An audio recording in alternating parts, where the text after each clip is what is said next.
Welcome. live. Yes. Ooh. Welcome to sketchat, episode 997.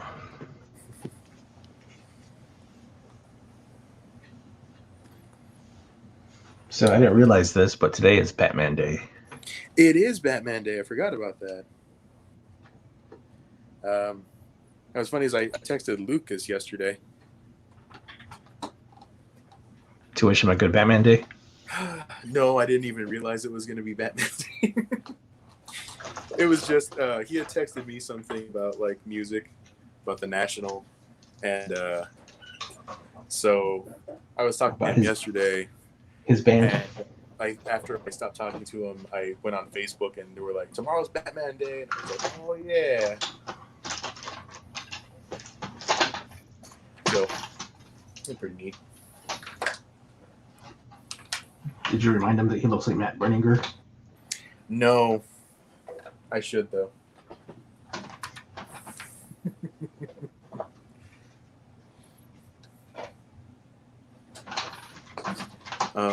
I don't think I told you. I have another friend who looks like Mitch Brightweiser.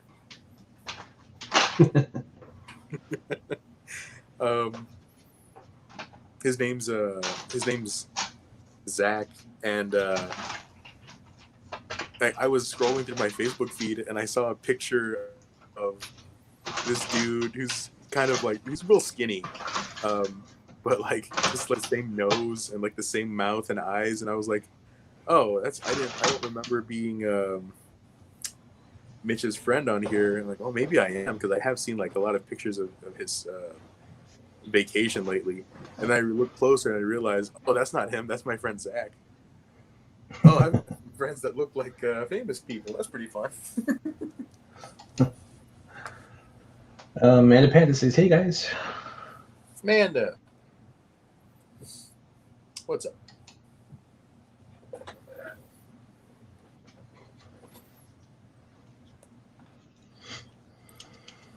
Yeah, so I might do a Batman drawing just for funsies. It's been a long time since I've drawn a superhero, like probably like a year. I don't know, I feel like. Yeah. Maybe even over a year.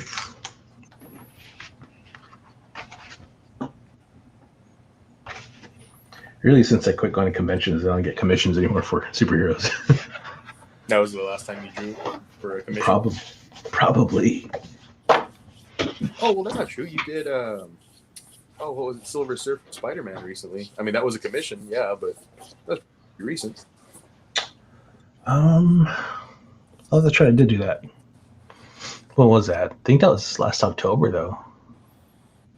Or November, because I think wasn't it for like a Christmas gift or something? Or was it after Christmas? No, because you were already doing your seasoned amateur show. And that was only 6 months ago. No, it's been longer than that. Well, it feels like it's been longer than that. It's been a rough year. It's been a strange year. Strange couple of years, honestly. They're kind of blurring together. Yeah, once we hit 2019, no, you know what? Probably 2018, things started to get kind of squiggly for me in terms of like keeping things straight. Timeline.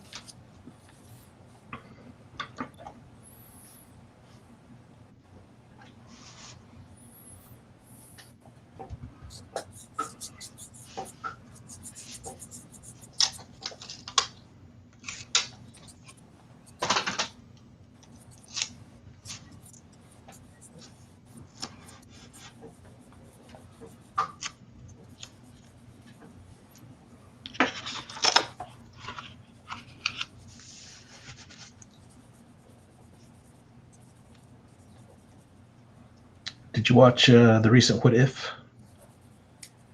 No, the last What If I saw was the Doctor Strange one. I haven't seen in the past couple of weeks. Okay. Was it good? It was. I'll say it was well written. Yeah. it's not a story that I cared about seeing. Yeah. It was what if Killmonger saved Iron Man before he became Iron Man? Oh, really? Yeah. So you know that beginning of Iron Man 1 where he's driving in that cavalcade of like soldiers, and they get bombed and attacked, and that's where he gets kidnapped. Mm-hmm. So it's like, what if Killmonger was there and stopped him from being kidnapped, basically? Huh. So he never became Iron Man. Does the world still get an Iron Man? No, it does not. It does not at all. Huh. Instead, Killmonger, like, he just goes ahead and enacts his evil plan of trying to take over Wakanda. Well, he just does it early, I guess. Yeah. Does it early and uses like Stark technology to kill Black Panther. Dang. Some kind of a sonic gun or something.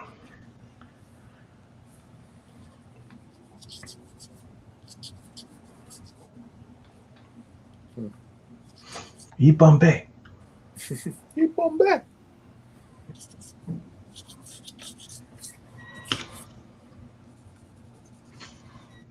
But yeah, I mean, it was well written, like as far as how Killmonger goes about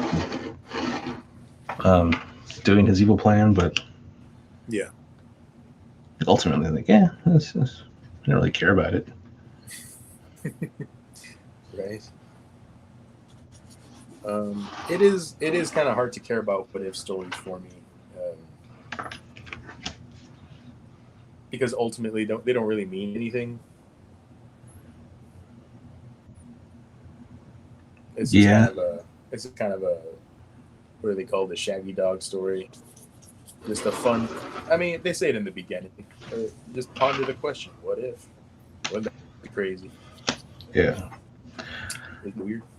I heard they might play into the cinematic universe though, with alternate realities that are happening.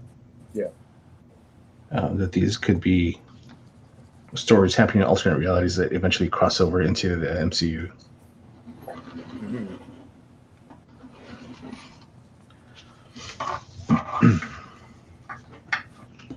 But we'll see. I don't know what their master plan is. Right. I will say this: Hawkeye looks like a good show. Yeah, it looks pretty fun. It kind of has this Die Hard vibe. Yeah.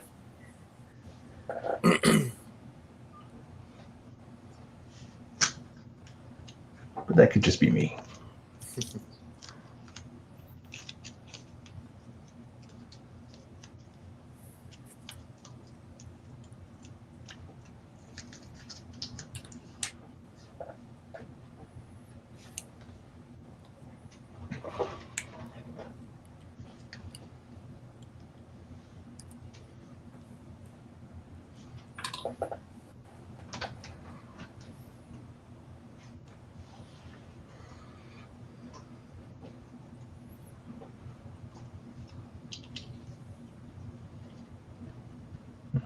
I got real excited this week. I saw I don't know if it was like a rap party or if it was just like after shooting one day and they took some pictures together. But it was on the set of Moon Knight. Oscar Isaac and Ethan Hawke and Willem Dafoe. I didn't know Willem Dafoe was supposed to be in the show. I did not know that either. Who's he playing? I don't know. I didn't actually look it up, but I got real excited because I love Willem Dafoe. He's so weird. Yeah. I mean, it's the MCU, so it's got to be Green Goblin, right? It could be, unless they're just planning on using his voice or something, but I don't know why he'd be on set for that. Oh, that'd be cool. That'd be cool if he was like the voice of like the of Khonshu. That's what I was thinking. Like, he has a really great voice. Yeah. He just sounds so crazy all the time. Or if he'll be like another personality in his head. Oh, maybe that's like one of his like Jake Lockley or um, something like that. Yeah, because that would be cool too. Yeah, I mean, Willem Dafoe in it is cool. yeah. So whatever he does, it's gonna be awesome.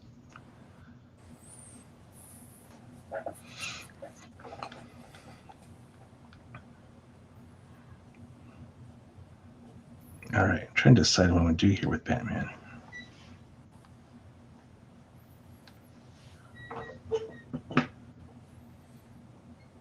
Are you just gonna do inks? Or are you gonna do watercolor, or are you gonna do just pencils? I might just do inks. Just do inks. Okay. Yeah, so something black and white. Um,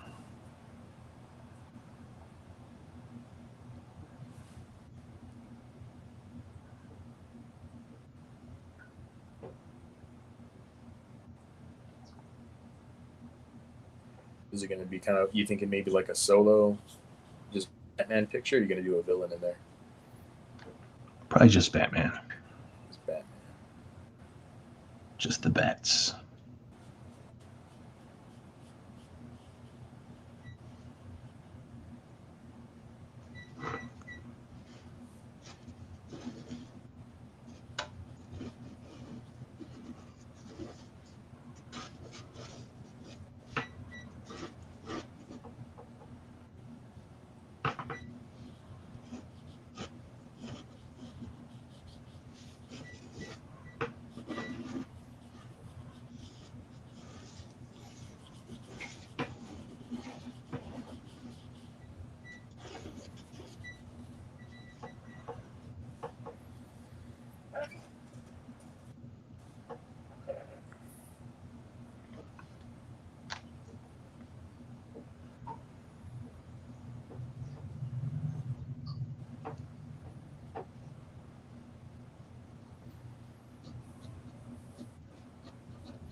Did you have any favorite representation of Batman, like movie or cartoon or comic? Which one you preferred? Well, I like the Batman animated series. Yeah, I feel like Kevin Conroy is like the Batman. Like that's the voice, yeah. and the cartoon captured the mood, I think, of what Batman should be. But as far as actors go, I really liked Michael Keaton, honestly. Yeah, Maybe because that was his yeah. my very first time seeing him on screen was Michael Keaton. So like that's just what I've accepted as what Batman should be. Yeah.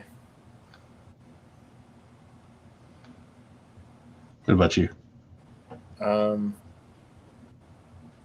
Yeah, I kind of agree that like the animated series is what Batman should feel like, and I haven't. I don't know. I don't know that I've found an actor that I would say that's 100% Batman and 100% Bruce Wayne. Um, I think Ben Affleck did pretty good as both of those. He gets a lot of hate, but I like him. No, I agree. I think he did a good job. Yeah.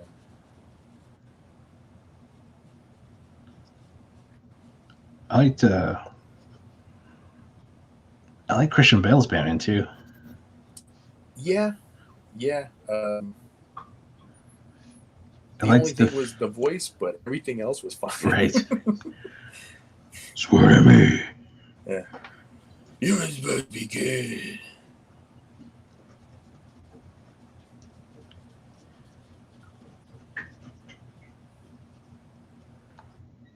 I wish they had reined him in a little bit on that because otherwise he did really good as Bruce Wayne and Batman. Um, I liked what they did for uh, Ben Affleck's Batman, where they just gave him a voice modulator. Yeah. Like, that makes sense. That seems like something Batman would have.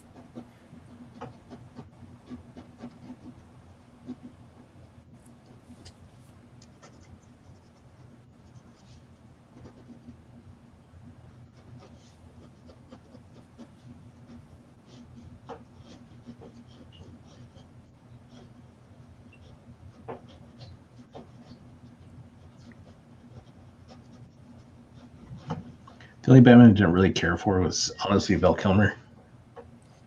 Yeah. And it had nothing to do with his acting. Like, his acting was great. It was just, he just didn't have a look. Yeah. He did not look like Batman or Bruce Wayne. Yeah. I think it's his pouty lips. Yeah. And George Clooney was actually a pretty good Bruce Wayne. Like, I think he could have done really good in that movie if it was a good movie. Right. Yeah, I agree with that too. Mm-hmm. I thought he did pretty good.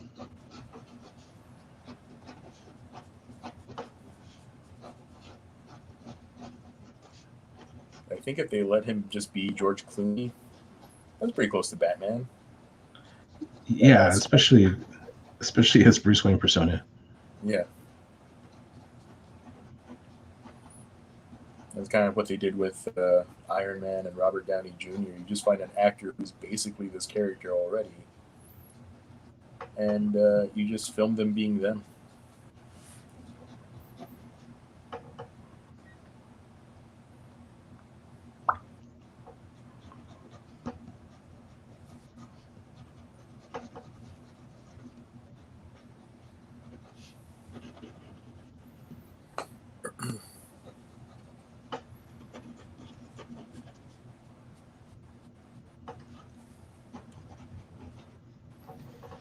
But man, I do not understand why they cast Arnold Schwarzenegger as Mr. Freeze. Nobody understands that. Not even Arnold Schwarzenegger.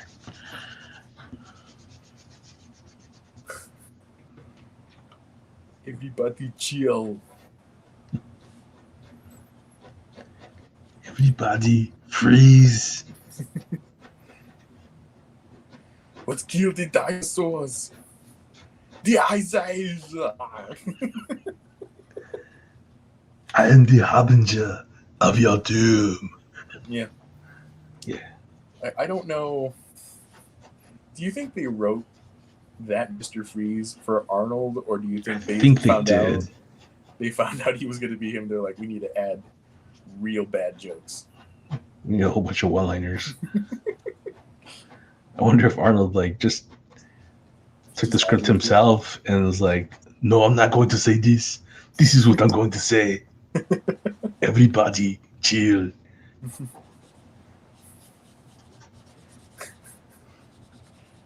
Know what he's doing. He's a professional. He did the rewrites himself. Mm-hmm. He got a writing credit on that movie.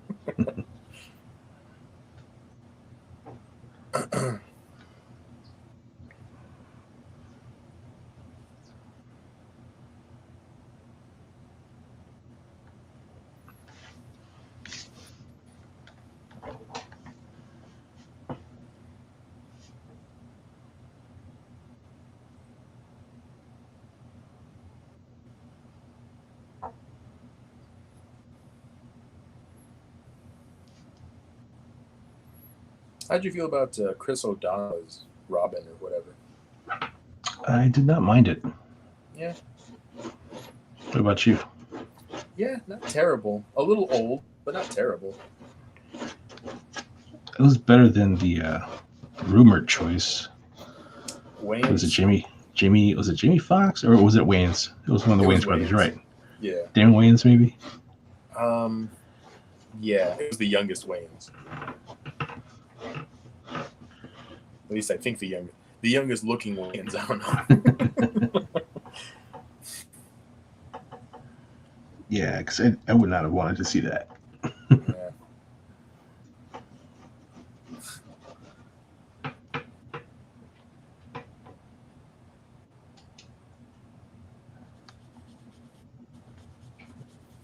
Adam Garrett's here. Yes. Time to watch some of the good stuff. Hey, Adam.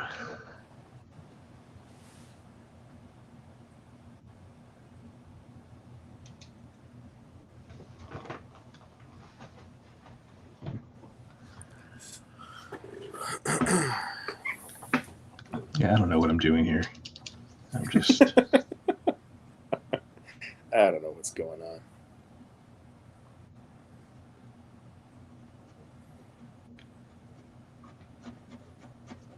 It's so hard when you're just not feeling something. Mm. But you gotta force it.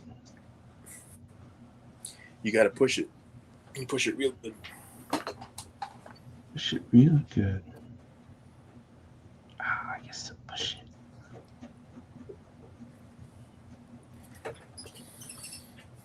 Did you say somebody was here? Adam was here? Yeah. Adam Guerra? Yeah. Oh, okay. Hi, Adam.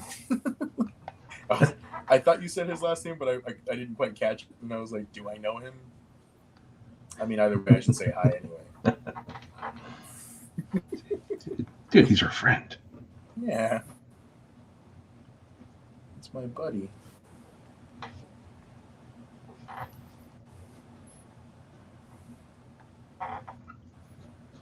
Yeah, so I listened to Time Cop 1983's Lovers. Is that the song you were talking about last time? Yeah. Yeah. I had that on repeat like 10 times last night. Right? It's real easy. Oh my God, that song. It's a beautiful song. It really is. Like, it feels nostalgic even though I never heard it before. It's like a song that makes you feel like you have heard it before, and it takes you back to late 80s. Mm-hmm. Even though nothing in the late 80s sounded like that. But no, I agree. It's got this like magic about it that like it just feels familiar, and I don't know. You heard it, so you know what I'm talking about. It's real hard to describe how it feels, how it makes you feel, but man, Yeah, it makes you feel it. It really does.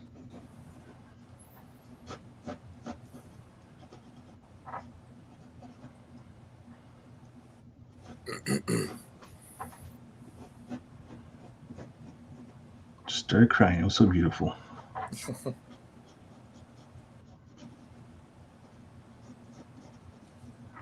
Yeah, like I heard it the first time, and then I was like, yeah, that's good, but I don't think I really paid attention to it because I was flattening last night, and so then I like hit the repeat button.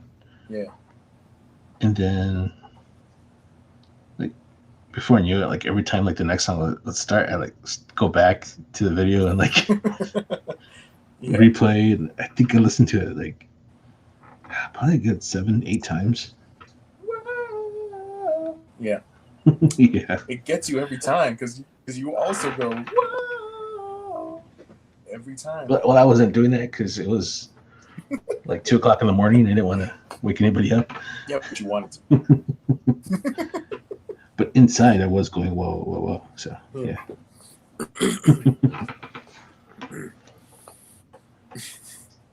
Yeah, that was an awesome song.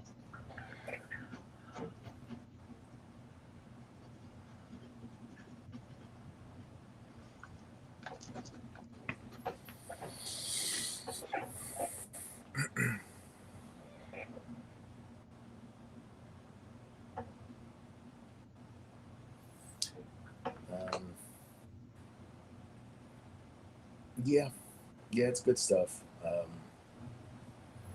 I've been listening to a lot of like lo-fi this week, maybe the past couple of weeks. Every time I study, I like to listen to lo-fi because it's something that it helps me focus a little bit. Right. Have you heard of LaFay? Sounds familiar, but no. It's Like it's Laffey. I don't know if it's Laffy, like Laffy Taffy, or if it's LaFay. But yeah, we'll he say puts it's together some Laffy. really good stuff. Yeah. Oh, is it a channel? No, it's an artist, but Okay. he's on that Lo-Fi Girl channel. The used to Dang. be Chilled Cow on YouTube. Okay. Um, but yeah, no, he puts together some really good stuff. Like his music is very, very chill. And it reminds me. It's also that kind of feeling that we were just talking about. It's like almost nostalgic. Like uh, it kind of carries you back to, like for me, he has this one song called Midnight, and it's just music. There's no lyrics or anything, but like it just feels like you're sitting by an open window with a cool summer breeze coming in, and you're just like playing a guitar or something. It just has this real like chilled out feel. Nice. But yeah, if you get a chance to check him out too.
So how is the flatting going for Ryan?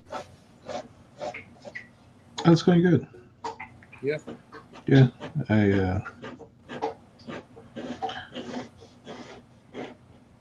I was doing a page last night that I absolutely love. Yeah. Yeah, it's Ryan. It'd be a great T-shirt. It's not a splash page, but it's like two large panels, and like the second large panel is kind of broken up into like a little triptych or like three different panels in a way. Yeah. But that first top panel, it's like it's all the heroes kind of jumping into action, and it's really cool looking.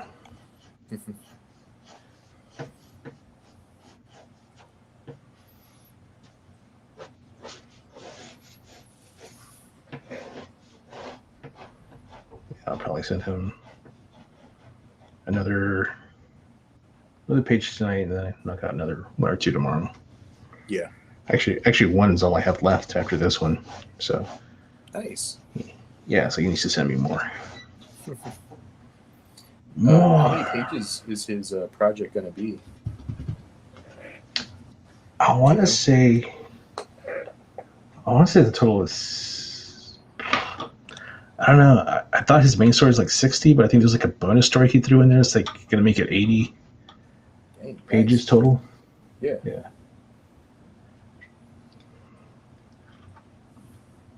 So yeah, it's a good sized book.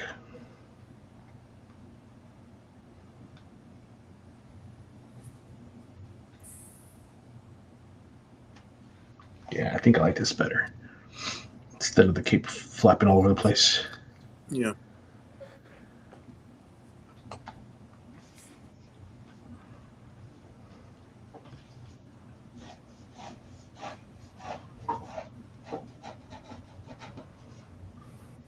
Because it's Batman Day, everybody.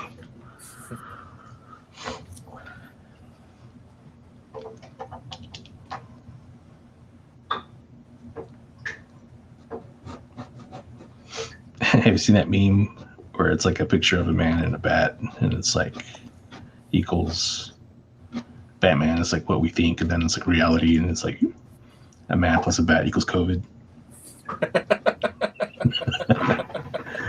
No. Yeah. It's like the COVID like germ kind of blown up. Yeah. Yeah, it's That's funny. Yeah. It's pretty clever. Pretty clever.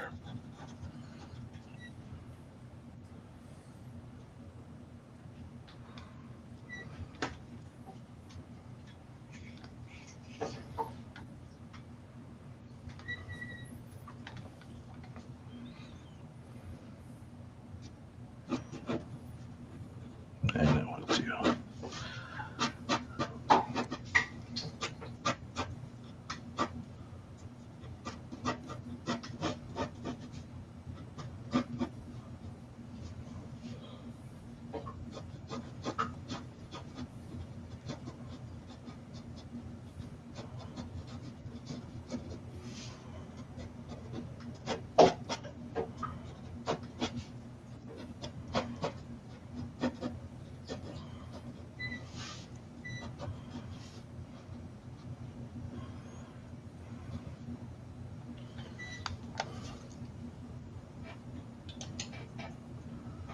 Hey, Johnny Johnson.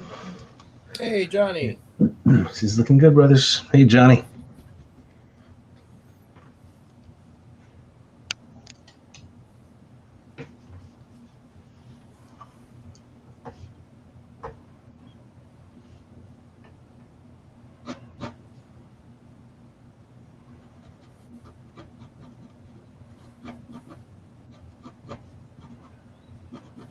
Did you watch Shang-Chi? I think you told me you did, right? I did, yeah. I saw it. I wanted to ask you, was there any kind of like hint or some kind of mention of like the Iron Fist or anything? Yeah, there is. They don't say it necessarily, but they hint at it, and I furrowed my brow at it. Because, and it's not like a spoiler or anything. I can talk about it. It's fine. But yeah, at the beginning of the movie, you have a flashback to Shang-Chi's mom, and she's telling him this legend of this dragon. And I don't remember like how everything goes, but the moral of the story is you have to have the heart of the dragon, and only the bravest warrior can ever attain the heart of the dragon. And I was like, that's an Iron Fist thing. I think.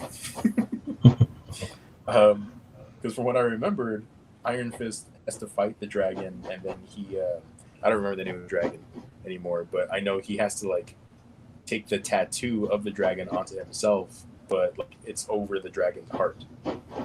Yeah. So yes, it does, I guess, have that reference in there, but it's not like a clear reference to the Iron Fist or the living weapon or the seven cities of heaven. Is it cities or capitals? I think it was capitals. It might be, yeah. But anyway, yeah, that's actually what I was looking for. Like I was watching that movie, like I wonder if they're gonna do like an Iron Fist reference, like mention Kunlun or what's the name? The Thunder. The Thunderer. The guy who trains him. Yeah. Well, I asked because in the trailer it seems like there's that female character who's wearing all green. It looks like it's a backflash because I think she's fighting Shang-Chi's dad or something. Mm-hmm. And she's... Yeah. Well, I mean, I don't know who it is that she's fighting, but that's kind of what it looked like. Yeah.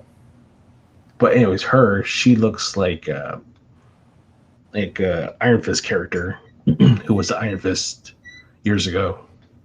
Right. One of the first Iron Fists. Yeah. So that is Shang-Chi's mom. Okay. And she does know magic kung fu, I guess. I don't know what it is she knows, but she can defeat like a guy way more powerful than her. And she, I don't think has any connection. Like I don't think they left any room for her having a connection to the Iron Fist. Could be wrong, but I didn't see anything there. Gotcha.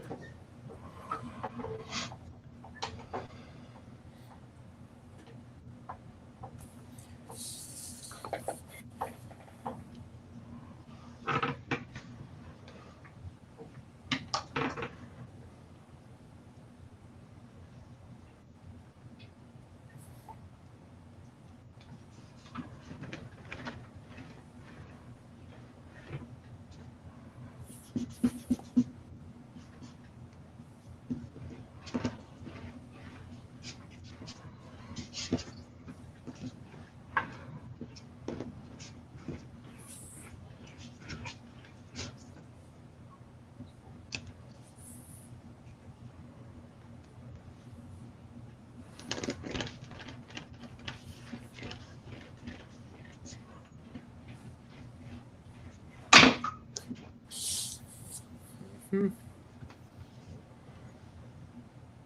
think that works. So, how's it looking for you to come down to OFCON? It's looking good still. I'm taking my test on Monday, and I don't have anything again until like the second week of, or the beginning of the second week of October. So I'll be free that weekend. Oh yeah, I meant to tell you. So I ordered the stickers already. It looks like they'll be here at the end of next week. Oh, nice. And then they're going straight to me? Well, they're going to go straight to me. Okay. But because I thought, like, well, if they get here early, then that's fine. I can just take everything up there at once. Yeah, so they'll get here. They're supposed to get here between Tuesday and Friday. So worst case scenario, I get them by the beginning of not this coming week, but the week after. Gotcha. Okay.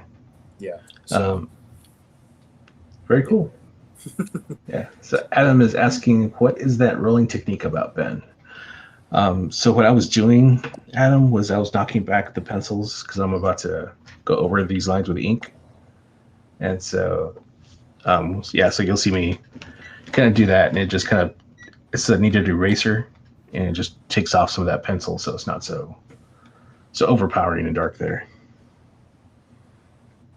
That's what that was about.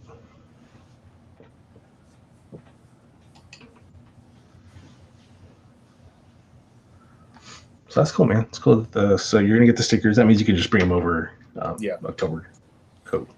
Yeah. So I should bring most of the perks with me, and we'll be able to pack everything once I get there. If not everything, but yeah, I mean, I can bring the stuff that I have. Yeah. Matter of fact, let me show off the posters that I've got. Yeah. While we're on there.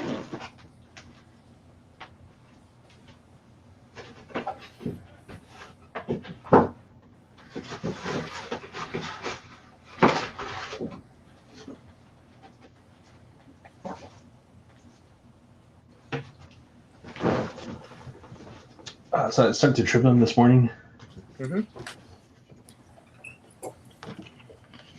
So here is the Wirehead poster. Nice. So yeah, I trimmed it so they look like they're full bleed. Yeah. So yeah. Squeaky clean too. Yep. Yeah, these were printed on 80-pound gloss. Dang. Yeah, so that's really nice paper. I really like the way that red came out, like the texture in the background. Yeah, it came out really good. The color work did well. Adam says, wow, such a cool science to what you are doing. I'm intrigued with how y'all illustrate. Envious. Thanks, man. Appreciate the comment. And then this is a little Jack. Yeah. Here. Nice. Yeah, actually, let me take this to full screen here.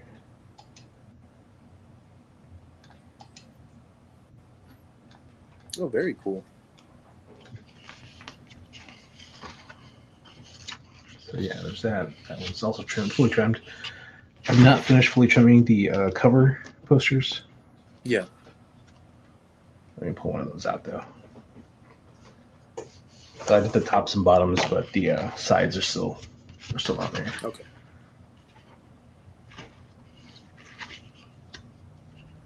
But yeah, so there's that. Nice. They came out really good too. Thanks. Who did you use for the print? Who did I go to? Yeah. I went to Office Depot. Office Depot. Okay. Yeah. Yeah, but I really like the way that Wirehead came out. I mean, that's probably my favorite one of the three.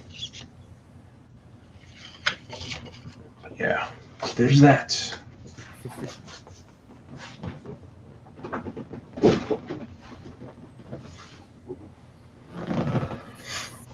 Let's see here. Adam says we all be selling posters soon as well. Would love to hang some stuff in my art studio. You backed the campaign, didn't you, Adam? Pretty sure you did. He backed it, I think, twice. Yeah, so you'll be getting the Wirehead posters for sure. Yeah. And honestly, since you backed it twice, I'm going to go ahead and throw in the other two. So I got you, Adam. I really appreciate that. Adam's a good dude. One of the most supportive people I think I've ever met. Very, very enthusiastic of people following their dreams and aspirations. He's an artist himself, so he understands how hard it is.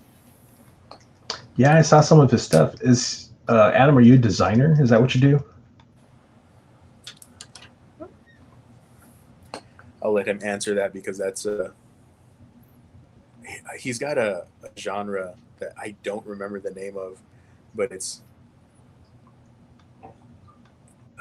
I'm not going to remember it. I'm not going to do it justice. Adam, you tell him. I don't remember what it is.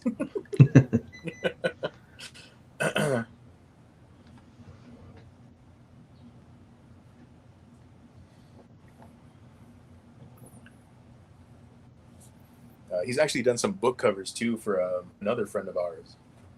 He's Okay. a writer. Yeah. Nice.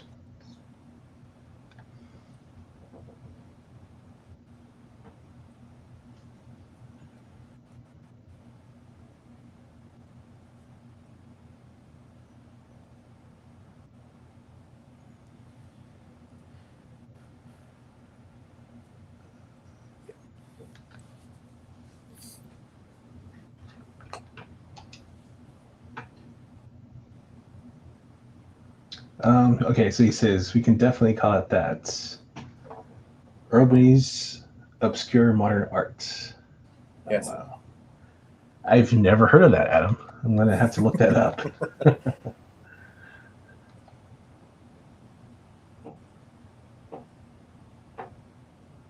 Wow. Collage and digital art. Okay. Yeah, I think I saw a post of his where it was he had like a logo design or something that was putting on a bag or caps and stuff. It might have been his own. Yeah. Okay.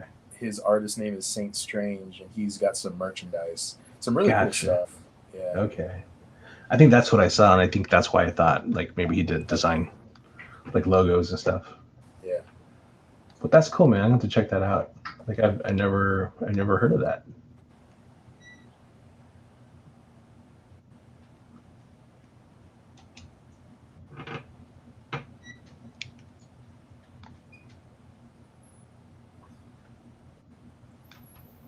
I was going to say Erlenmeyer, but I was like, I know that's not right. It's a type of flask. I think Urban Meyer's a football coach. That's a couple of things, I guess.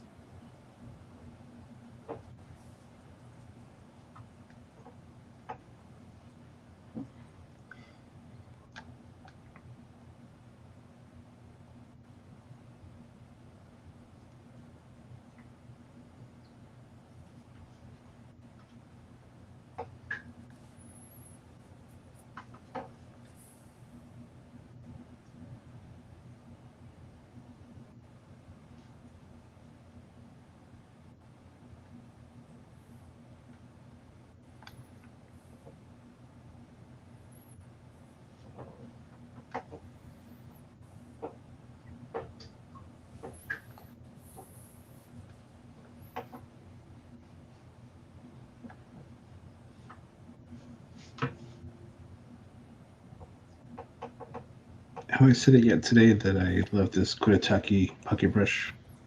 You know what? I don't think you've mentioned it in the whole 30 minutes we've been on. I'm sure he's very offended. I'm sorry, Mr. Kuretake.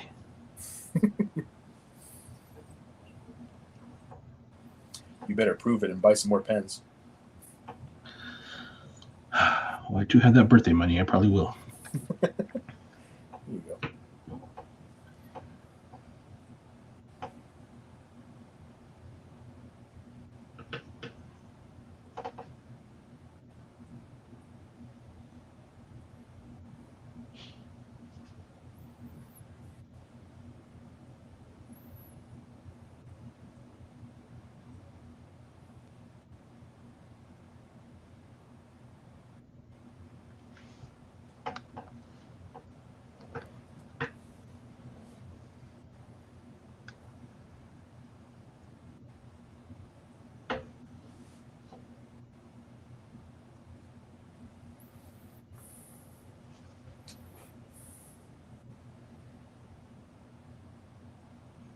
So it's getting any cooler where you're at? A little bit. Like instead of being 90 degrees, it's like in the high 80s. You know, Yeah. like it's cooling off. Just like it's still pretty warm. Not quite fall weather yet.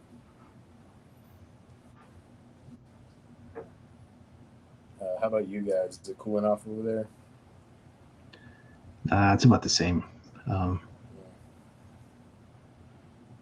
Like What's low 90s. Okay. What's it supposed to be when I go over there? Should I bring like jackets and stuff, or is it still gonna be? Do you think pretty warm? I'll tell you like the weekend before you come. Okay, fair enough. This is what we're still like 2 weeks away, right? Yes. Right, because it's not next weekend; it's the following weekend. Right, it's the following weekend. Yeah, so I'll let you know like Wednesday or Thursday what the forecast is. Yeah. Okay. Because, yeah. Right now they're predicting that next Tuesday we're getting a cool front. So. Oh, really? Yeah. So it's going to get to like the lower 80s next week. Pull out your parkas. Yeah.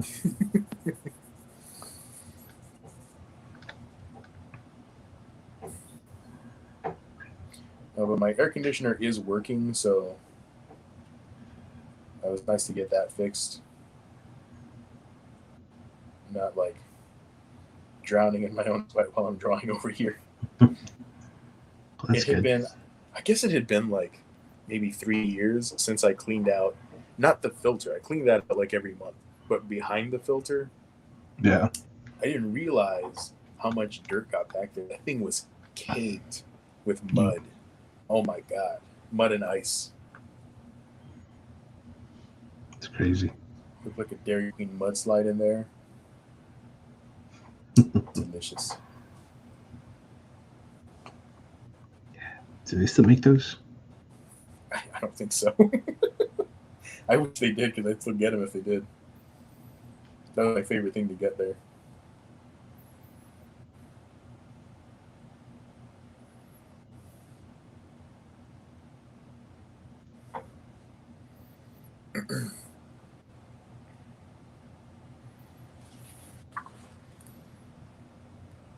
It's all right.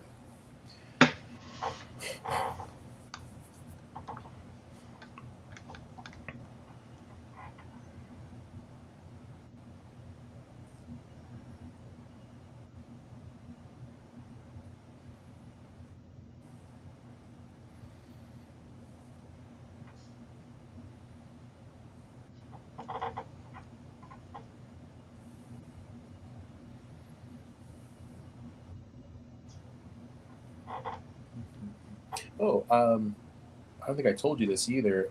I did get what's it called? Foreign Agent by Narwhal. Oh yeah. Yeah. How was it? I had backed a campaign that him and Richard Meyer had done, and it came with narwhal stuff, and I was like, oh, that's really what I want to see. Like, I'm curious because I keep hearing that's a really good book. It's pretty good. It's not bad. Um, it's pretty fun to read because it's like 80 pages or something, maybe more, but it goes by Yeah. really fast because there's like very little dialogue in there. What's it called again? It's called Foreign Agent. Hmm. Um, Basically, it's about these soldiers who are uh, held up in a little uh, almost like a farmhouse, I guess. And the thing is that they speak one language, and the family that's there speaks another. And these soldiers are being tracked down because they're actually deserters. And so it's just about them trying to survive, but also trying to bridge a language barrier. Sounds interesting. Yeah, it's a pretty interesting book. Yeah, I just recently started to follow him and subscribe to his emailing list. Yeah. He talks about writing a lot. Hmm. He has some interesting concepts. Yeah. I don't know if you follow him. No, I don't. I didn't know he had a email thing. He also has a YouTube channel. I thought he might, but like I've never looked into him like to see his content. I really only ever saw him whenever he was on with Ethan or something.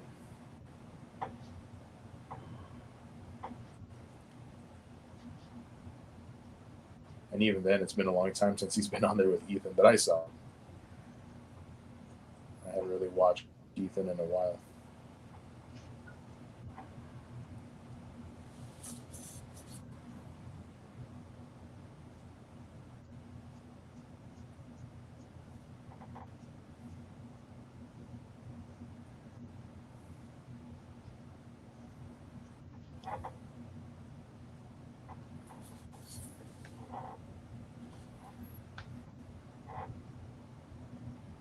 So, what kind of stuff does he talk about with writing?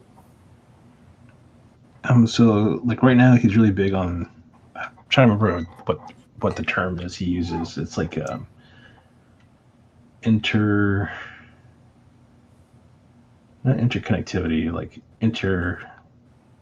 maybe it is interconnectivity or interactivity, where the reader feels like they're engaged in the story. Yeah. Not not in the sense of like choose your own adventure type thing, Mm-hmm. but in the sense of like they're engaged with the character because of how you write a scene. And like one of the examples he gives is like there's two guys on a ship and they go out to sea and they're hit by a storm and one of them falls overboard. Mm-hmm. He goes, I changed the complete feel of it when I say these two guys who are both in love with the same woman go out to sea and get hit by a storm and one of them falls overboard. Because all of a sudden you create drama because now you're asking questions like, is he going to save that guy or not? Right? Yeah. Yeah. And he goes, and you don't really have to say it, but it's implied. Mm-hmm. Because the reader starts to engage his own thought process into it. Interesting. Yeah.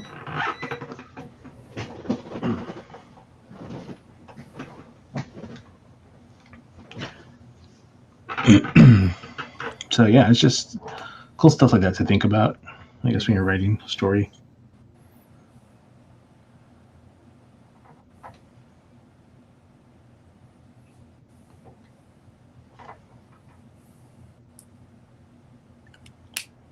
I think that's one of those things that's kind of difficult to decide on. It's like how much of the story do you tell, how much of it do you show? Right. How much is implied? Right.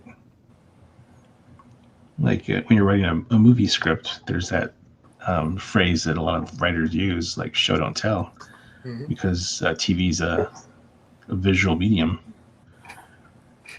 But it's the same thing with comics, but it's more difficult with comics because in comics, you don't get to see things happen in real time. It's more like the before and after Right.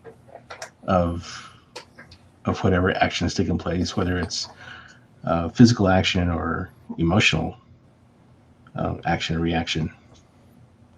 Mm-hmm.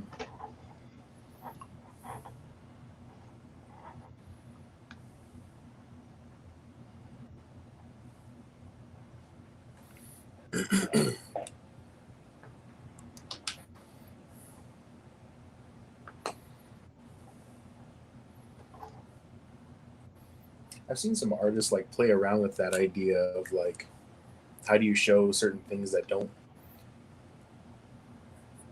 they don't work as a picture, they work as a moving picture. Right.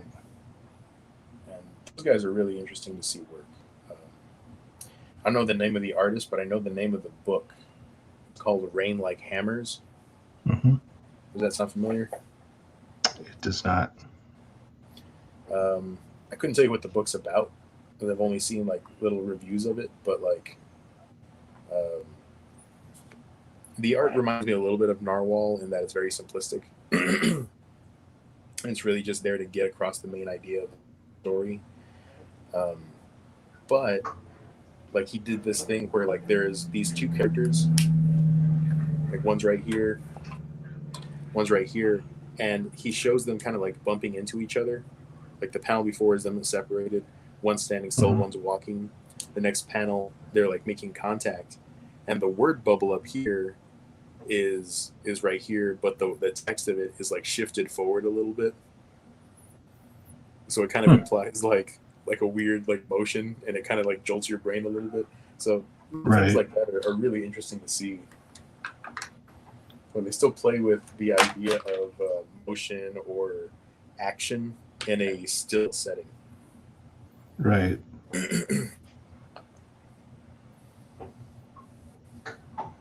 That would be cool to see.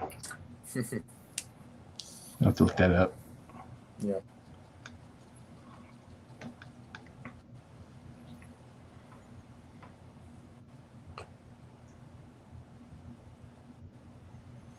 See, but I kind of wonder, like, are we chasing the wrong thing when you go after something like that? When you try to do that?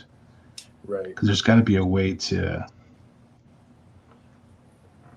not give in to the aesthetic of TV by having to do that, by having to draw Right. like 100 panels to show movement and motion. Exactly. You play to the strengths that you have in comic books, but not TV or film. Right. Because there's certain things that can work in comic books that you can get from TV and film. But I feel like comic books have their own strength in a way too. And What do you think is a trying to strength you have in comic books you don't have in TV or movies? Well, the main thing is you control. Well, it's not that you control it so much. The reader controls the speed of the comic book because they can turn the page when they choose to, once they've taken in everything they want to take in. Yeah. And so it's giving up the control of the speed that you tell a story at. In that sense, you can mess with the speed within a page, but you can't control the speed of the entire book because of the page flipping. Mm-hmm. If that makes sense. Right. No, I get it. A TV or a movie is just kind of playing, and you can passively pay attention to it. But a book is very intentional. You have to focus on it. It requires a physical action on your part to not only advance the panel on the page, but the page in the book. Right.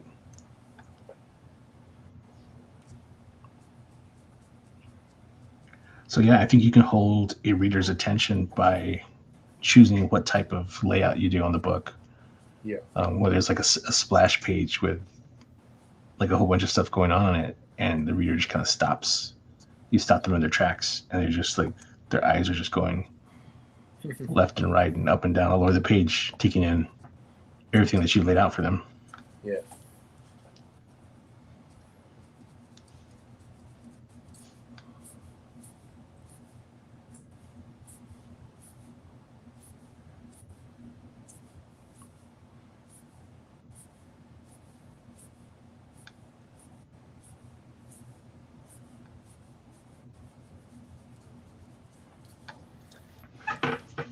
Like, what was it? The Snyder Cut. Mm-hmm. I heard people complaining that it was like watching a music video when Lois Lane was walking across the street with a cup of coffee or something. Yeah. It just happened so slow for some people.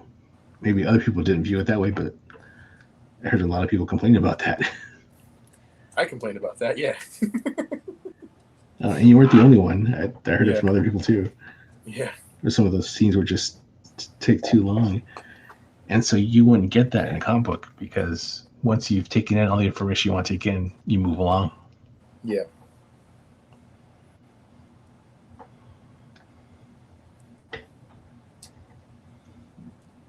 Yeah, I agree.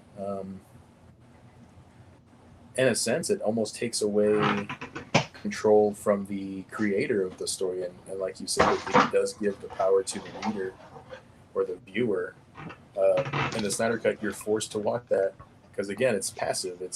You can't really do it. You hit play, and then you can fast forward, but I don't want to have to get up. But you also don't know how long it's going to be when it starts happening, you know? Yeah. And then all of a sudden you're stuck there. Yeah. For the book, you're right. You can just kind of, well, that's all that panel is. That's all that panel is. How many pages does this scene in the rain go on? You can fast forward by just turning the page. Now, you probably also have creators that complain that people just fast forwarded through the scene that meant emotionally the most to them as a filmmaker or a writer or whatever, but that's kind of another pitfall you come across, I guess, in any medium. Are people going to care about what you wanted them to care about, or are they just going to blow past? Yeah. Well, see, in a comic book, you give those scenes more attention by giving them more space. Yeah. Whether it's a splash page or just, large panel. Right.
Okay.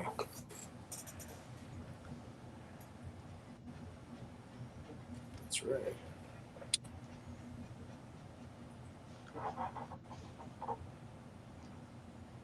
I think I get to have some fun and draw my creatures now. Awesome. I've been putting all this like background work, like big blocky areas that I needed to fill in. But this whole time, I've been looking forward to this one.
Oh, hey, I meant to ask you, how old is your turtle?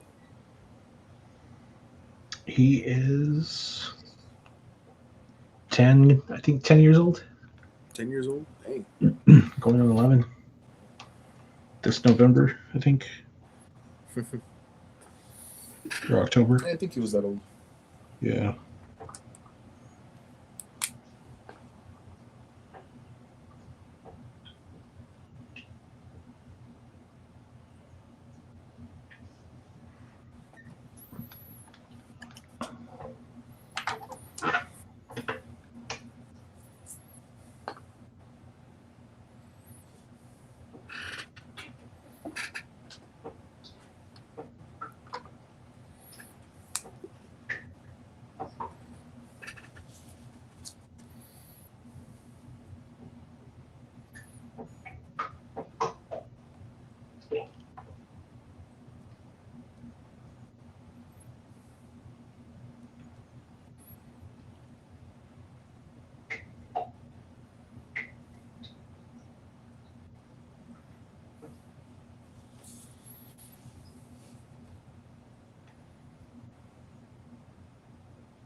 Have you ever seen The Ruins? Maybe. I saw... No, I don't think I have. I think I saw Descent. Descent, okay, yeah. Yeah. It's a good movie, too.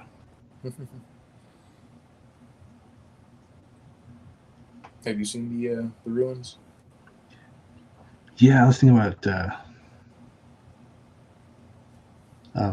like Lovecraft type stories, and not that it was Lovecraftian, but it did have like plants that were alive. Yeah. Killing people, like carnivorous vines, I think is what it was.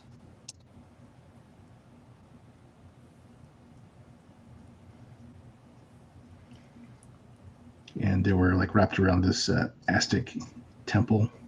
Mm-hmm. And some tourists come through and they just attack the tourist.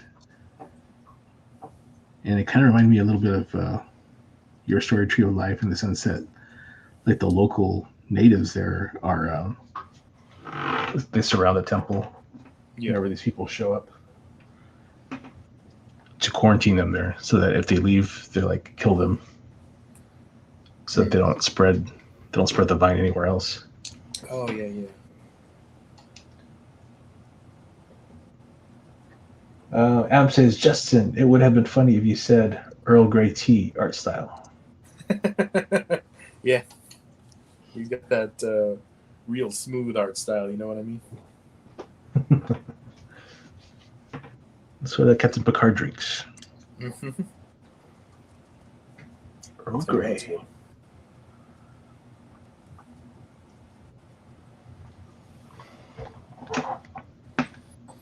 Whenever Manda came over, probably not this past time, but the time before, I think it was like 2 months ago now. She asked me, "Had you ever had a London fog?" And I was like, "No, what's that?" And like, "Oh, it's a type of drink. It's it's Earl Grey with like lavender tea and milk." And she told me something else. I don't remember what else it has in there. I think honey. But anyway, she was like, "It's really good. I think you'll like it." So we got it at Starbucks, and they made it so hot I couldn't drink it for like 45 minutes. It through the cup, through the little cardboard cozy thing that they put on it. It scalded my hands. Wow. I had to switch my hands every like 5 minutes or so because my hands would get so hot they just start to like burn my fingertips off. And I can commit any crime I want now. It's not traceable. But that drink is so hot. And then I learned, I guess I should have known this. I forgot about the lesson I had learned a couple of years ago. They don't take out the tea bag from your cup. They just leave it there because it's lazy. Still cooking in there. Yeah, and it's like, but it's getting too much tea in there. I want tea, but I don't want that much. I don't want it to taste like tea. So, like, I asked her because I saw this little string sticking out the side, and it had already been in there for about like 30 minutes, and I was like, "Wait, is the tea bag still in there?" And she's like, "Yeah, they don't take it out." I'm like, "Oh God, no! It's gonna be too strong." Crazy, because it should only brew for like 5 minutes or 7 minutes. It's only supposed to be in there for a little while, yeah. But like, yeah, they don't take that out. So I pulled it out and I threw it away, and I was like, all right, this is gonna be way too strong. I tried it. It was a little strong. It wasn't that bad. Not as bad as I thought it would be for 30 minutes of brew time. Yeah. So Adam says, "Sorry guys, the joke was late." That's all right. Busy killing bugs. Yeah, Adam's an exterminator. Oh, really? Yeah. I am the exterminator.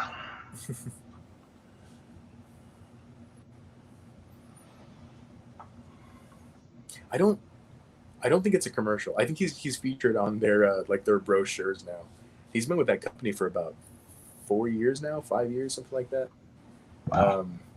Yeah. So yeah, I got to see my buddy on I think it was a flyer or like a brochure or something like that. That was pretty cool. Let's go. Where did you guys meet? We met at Walmart, actually. He was my lead. No, he wasn't my lead yet. I met him whenever he was over electronics. I was in grocery, and eventually he became the zone manager for grocery for a little while. And then after a few months of that, I think that's whenever we both went to Cabela's, and stayed there for a little while. Probably like another 3 years, 2 or 3 years, and then he moved to Bug Tech. Nice. Yeah. So you guys have known each other for a while. Yeah, a little bit.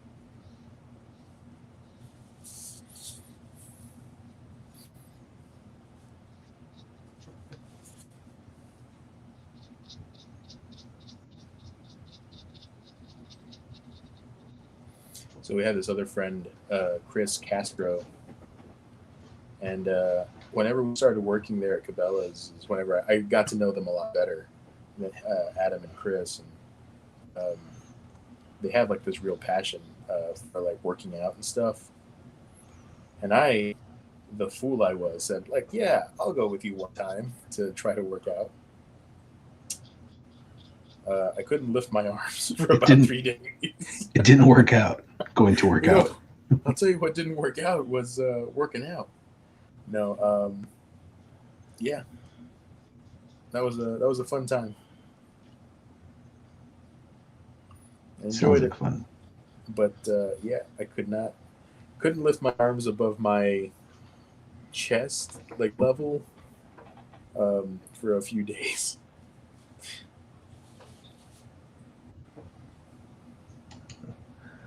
Adam says, Ben, thank you for throwing in some cool stuff for me as far as artwork. Yeah, man, no problem.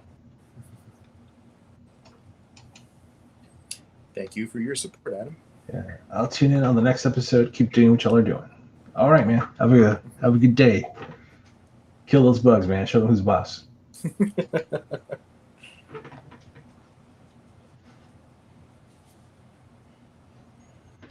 Show them that we are the alpha.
So did you get to do anything fun on your birthday?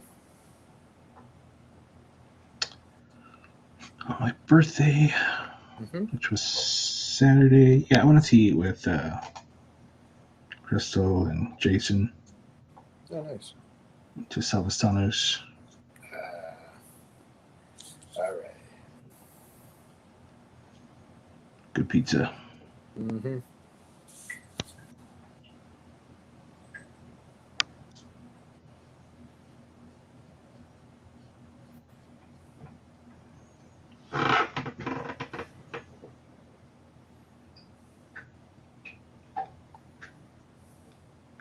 Oh yeah, and then of course it was Svengoolie because it was Saturday.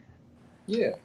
Yeah, so we watched. I think it was a Dr. Jekyll episode with. Abbott and Costello. Abbott and Costello, yeah.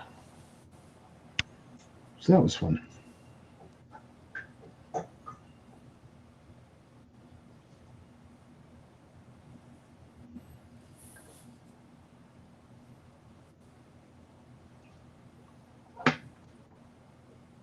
And I think we went shopping too. I think we went to Target.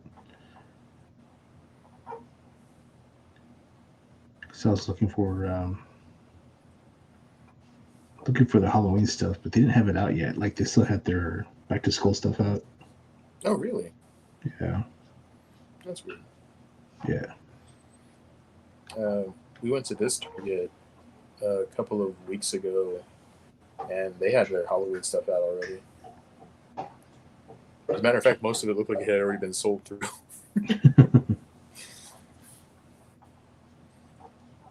People like their Halloween. Yeah, I found a really cool Pez dispenser, and I got that. Oh, yeah? Yeah. Let me see if I can find it real quick. I saw it, and I was like, man, I gotta have this. I'm going to laugh if it's the one that Amanda told me to buy for you.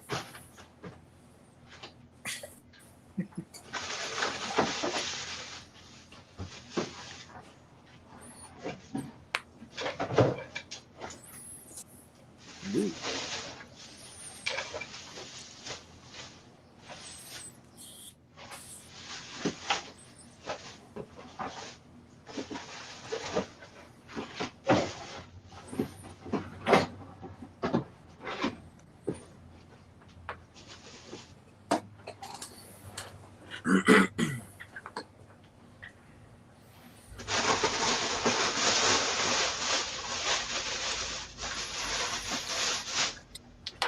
Here it is.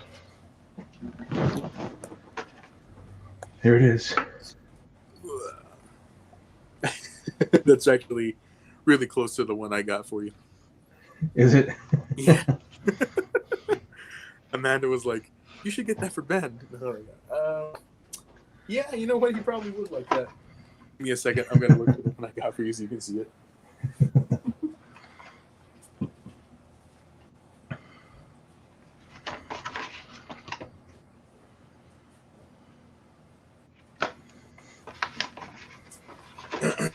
Okay. All right, so that's yours. This is the one I got for you. That's really cool. Yeah. Is it? It's not the same line though, right? I think it is. Because in the back, it doesn't have that one. Mine doesn't have that one.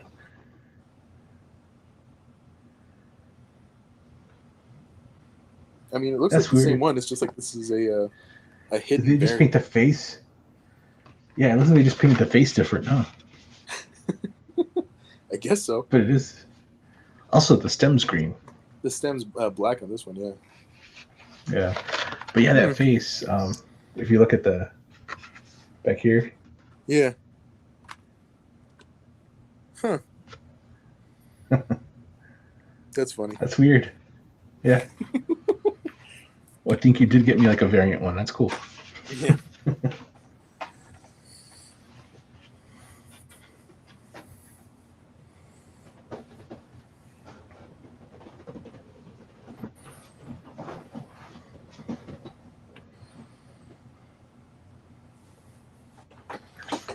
I thought about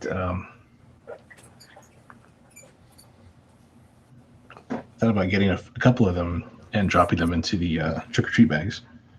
Oh, yeah.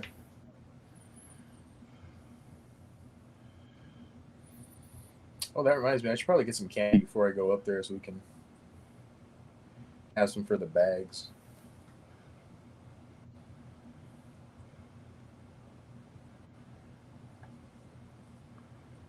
I'll probably get that. Okay. Because I don't want to do anything chocolate. I just want to do hard candy. Yeah.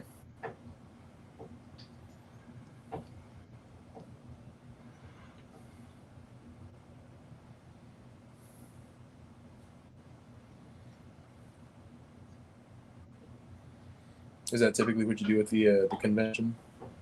For the not the bags, the bucket. Yeah. Okay.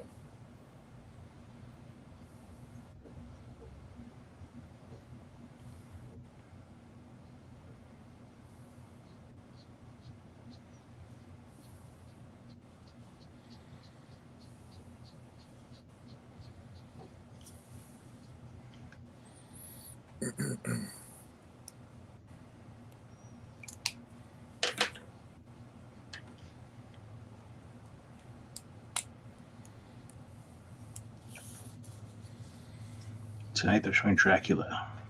Yeah, I need to check that out. Oh, look who's here. Mm-hmm. GJ. Hey! Fellas in chat. What's going on, GJ?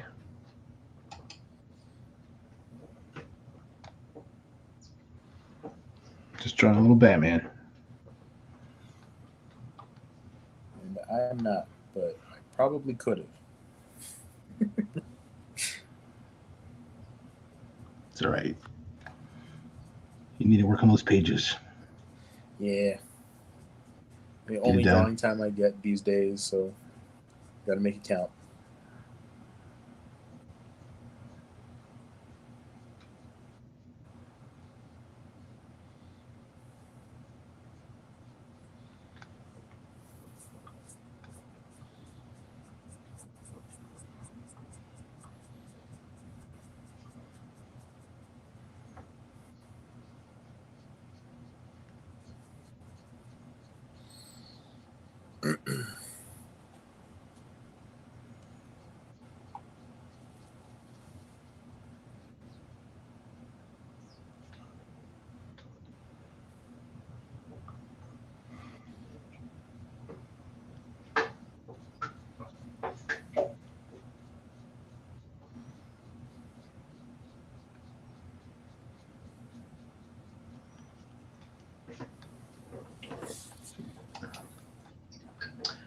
I might have liked a few things here and there, but that's about it.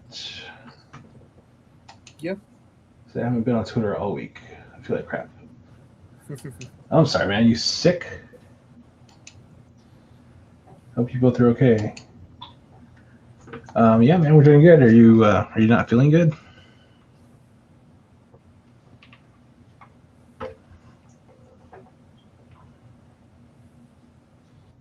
I guess it is about flu season. Yeah. Hope you're doing all right, man.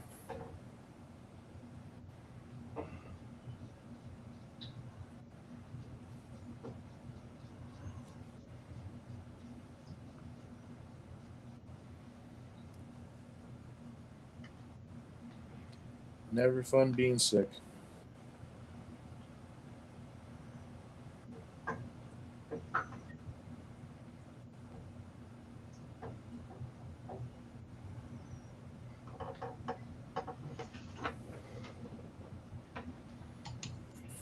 I've been sleeping a lot.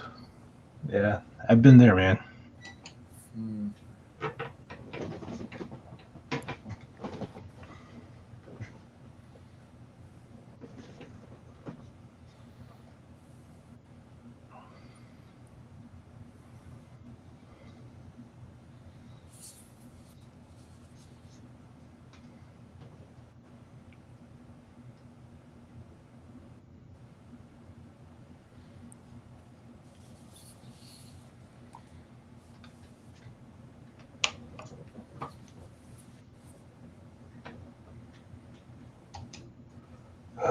Some days I can't tolerate it, and some days are awful.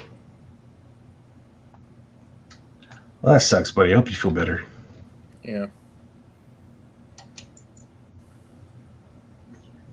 That's a cool Batman. Thanks, GJ.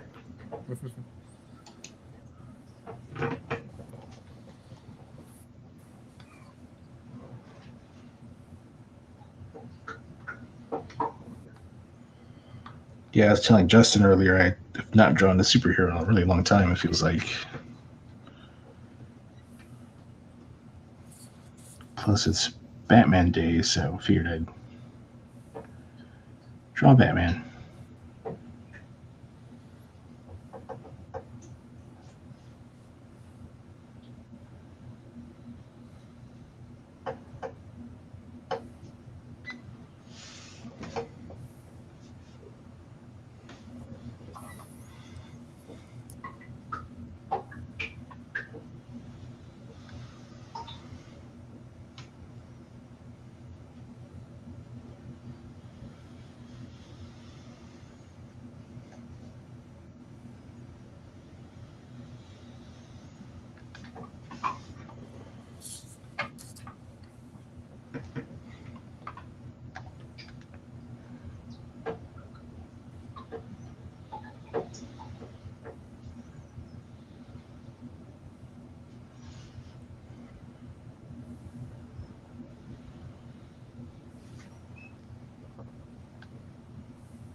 So, what page are you working on right now?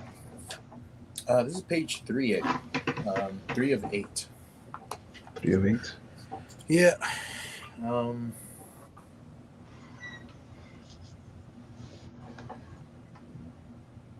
She just walked into the this church in the middle of a nowhere's town, and she is kind of searching around, and she comes across these fish monster people. I don't know what they are. This was based on a nightmare that I had a long time ago. I must have been like 16, 17. DJ says, nice panels, Justin. Thanks, bud. Appreciate it. Yeah, I put that on a solo layout here. Let's see what you're working on. Yeah.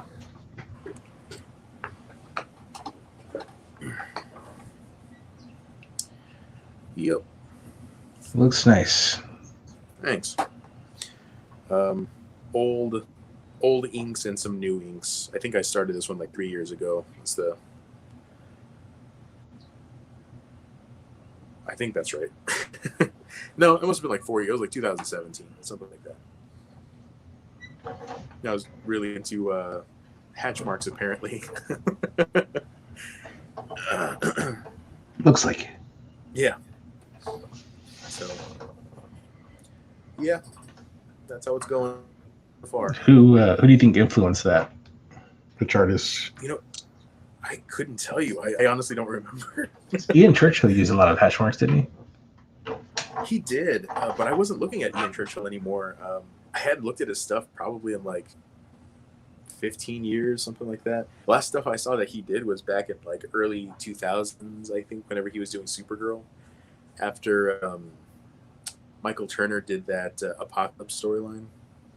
Okay.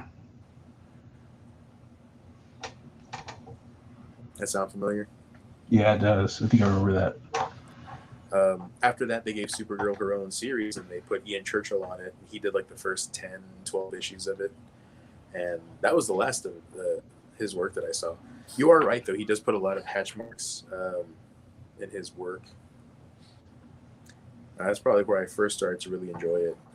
Him and Jim Lee. Jim Lee was another, hatch mark enthusiast. Yeah. I think Travis Charest also did that. Yeah, that's true. He did. He did a lot of washes, too. I'm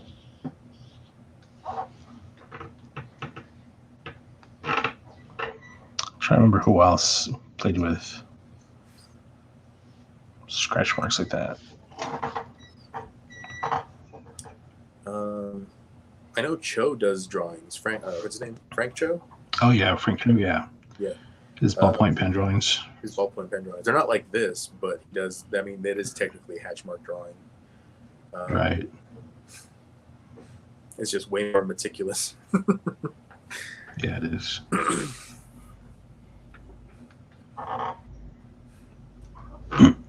I'd really have to be into the subject matter to have the patience to do that. Yeah. I don't think I'm that interested in anything. Certainly couldn't do that.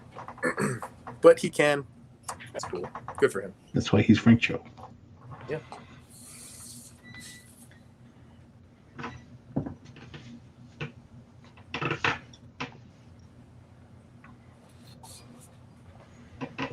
Yeah, when I was like 16 or maybe 20.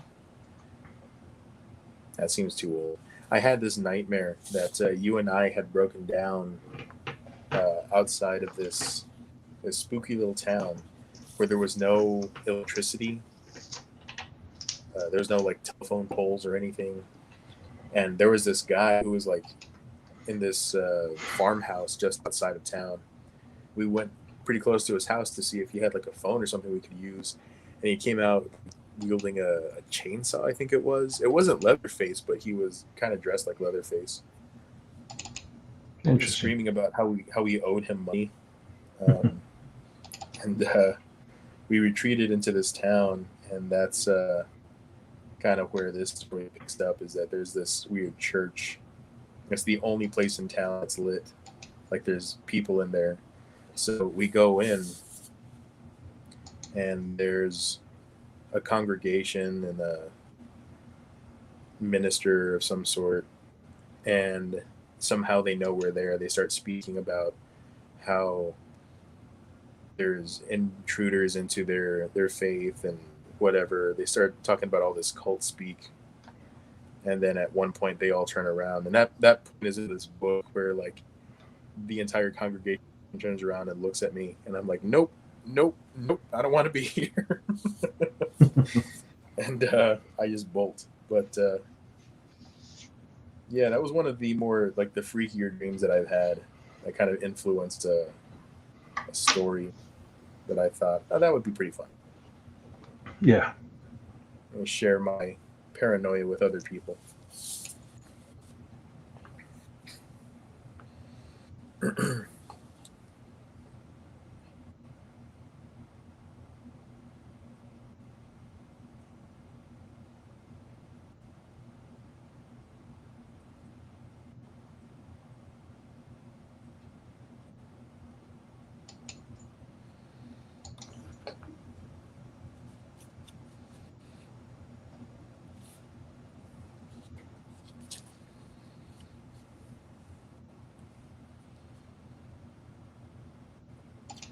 Do you remember ever having a dream that like scared you after you woke up?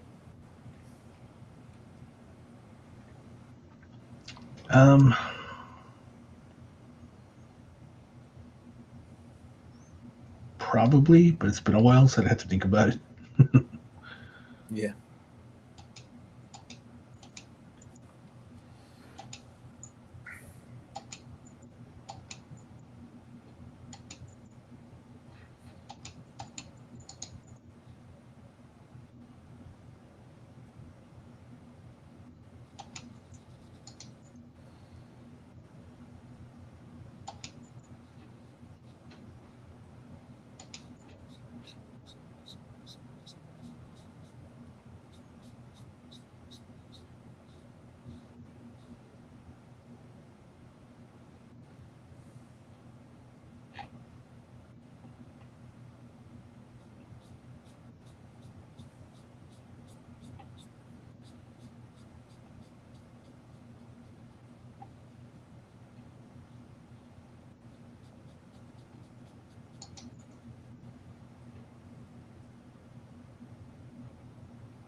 GJ says this page you're inking is from the Halloween campaign. No, not this one. It'll be part of probably the next one.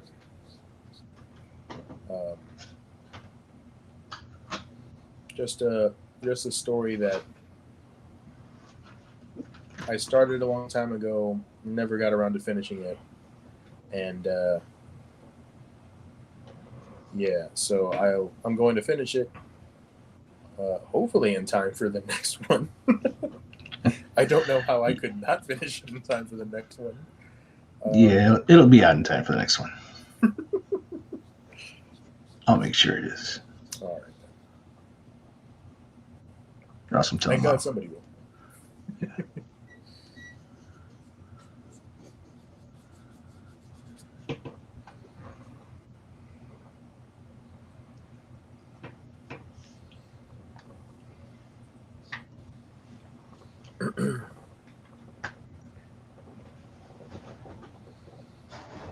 No. The good news is all of the pages have been sent off to the printer, everybody. So that book is It's waiting to be printed. It's in the hands of God now. That's right. God owns a print shop.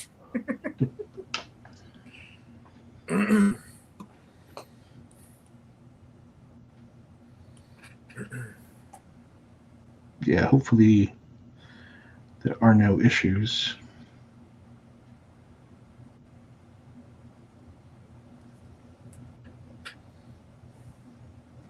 Hopefully the only issues are the issues I ordered.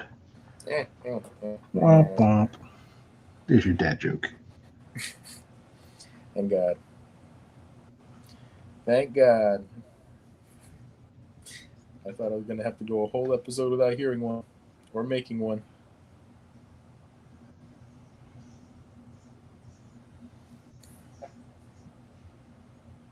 Crisis averted. Rest easy now, young one.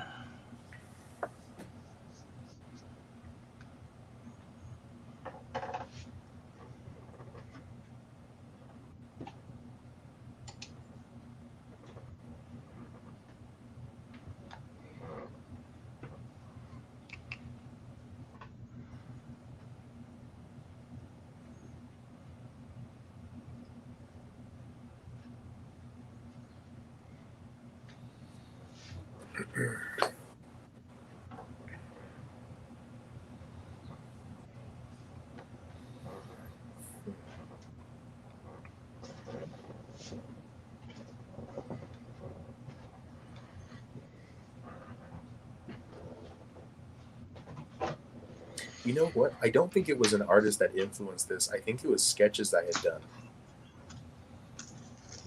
Like, the more I'm looking at this page, I'm like, I think I remember just kind of... at the time, I had gotten some really cheap pens from, like, the Dollar Tree or something like that. And I had done some sketches with them, and I really liked the way they looked. It just felt cool. It felt loose, but... You know, it was ink, so it had this feeling of it was done. It was just a really loose drawing. Yeah. And so I think I just started to try to find that style, whatever it was. And that's why this happened, I think. Perhaps. Maybe.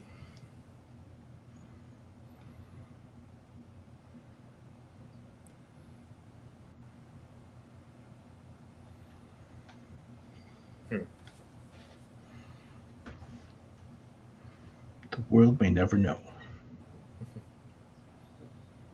Yeah, pretty good idea.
How's Batman going? He's going. Yeah. Yeah. Nice. Thanks.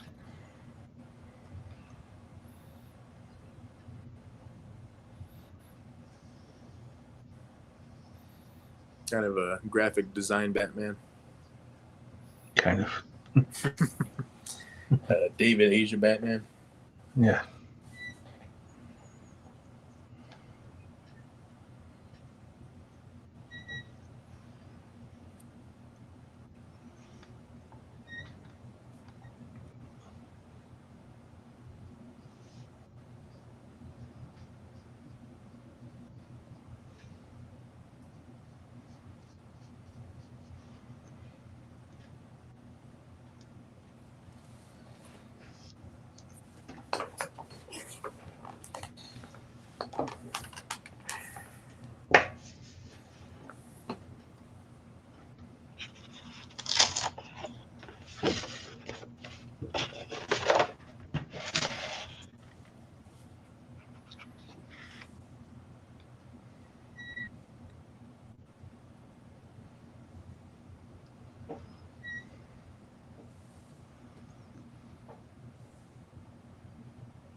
So was that dream like the scariest dream you ever had?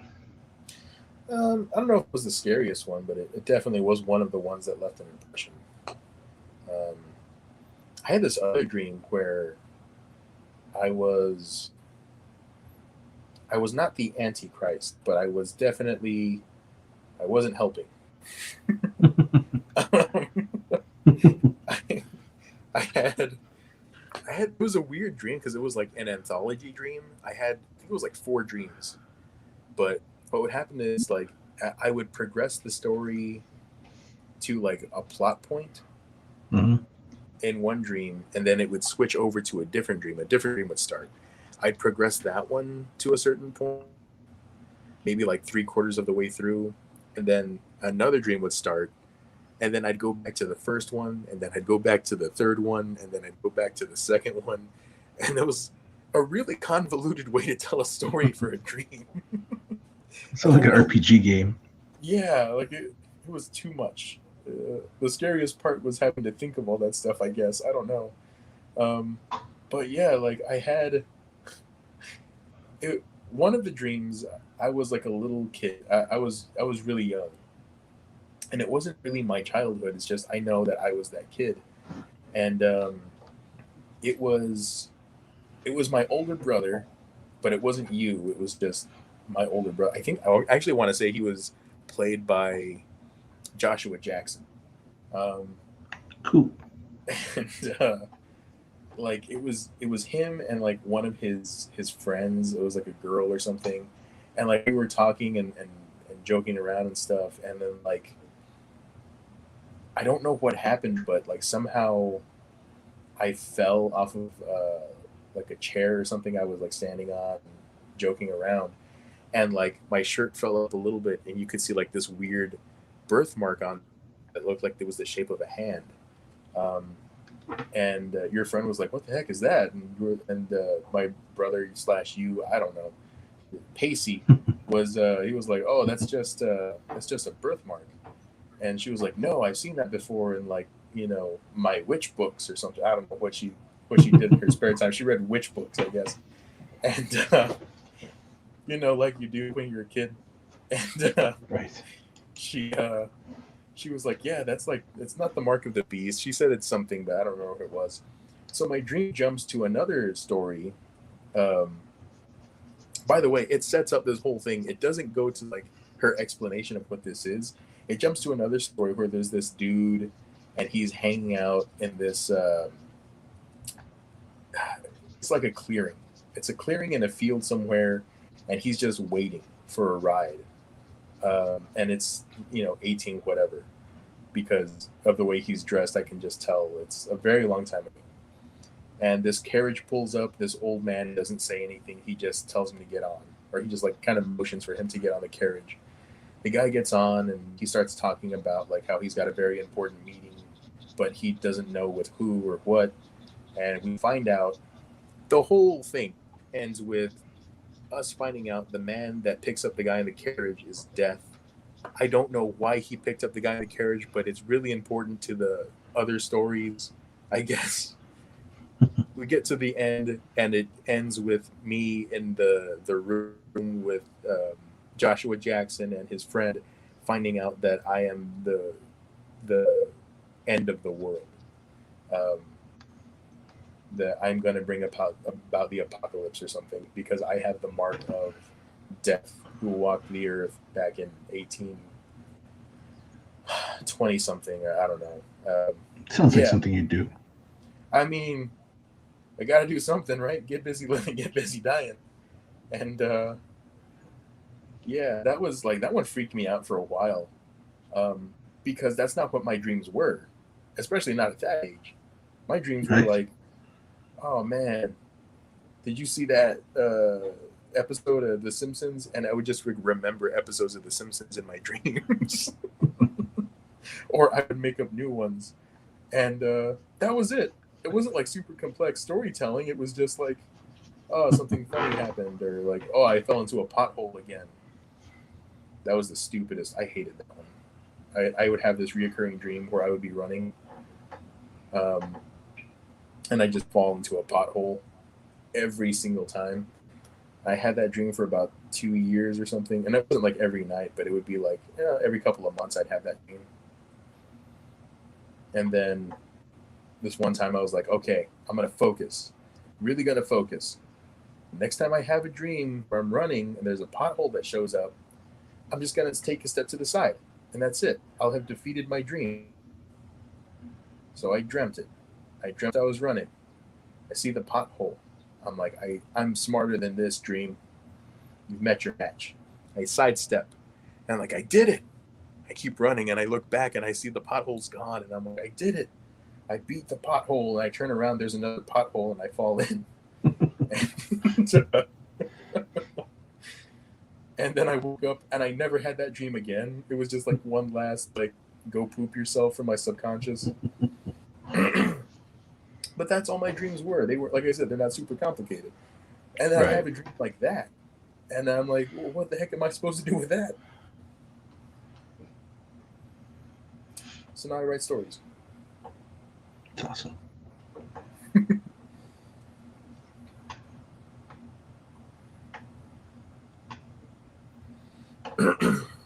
How old were you again when you had that crazy dream? That crazy dream? Oh, I must have been like 10. We had just moved to like Crosbyton, I think. I was like maybe 11 or so. Yeah.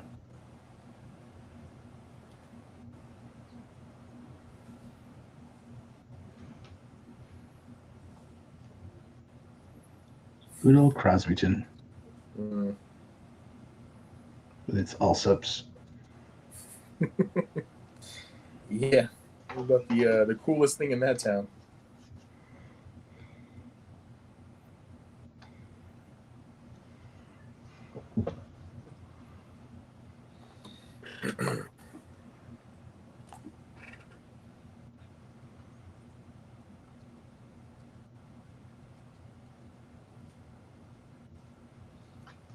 But yeah, dreams like that, those were the ones that would scare me, is just like the needlessly intricate storytelling ones.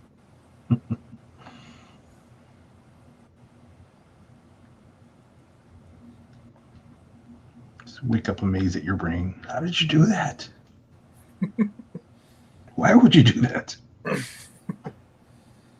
We're in the same team.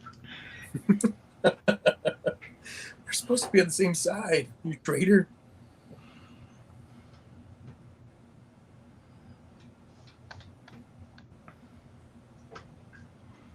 I had this other dream when I was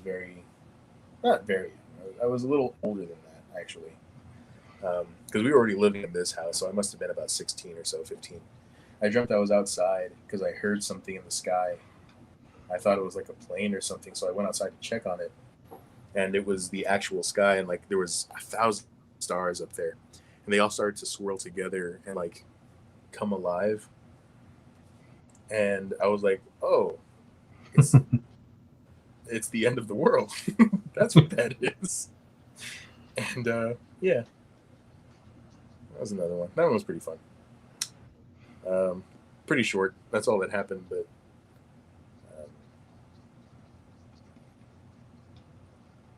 yeah. Nice.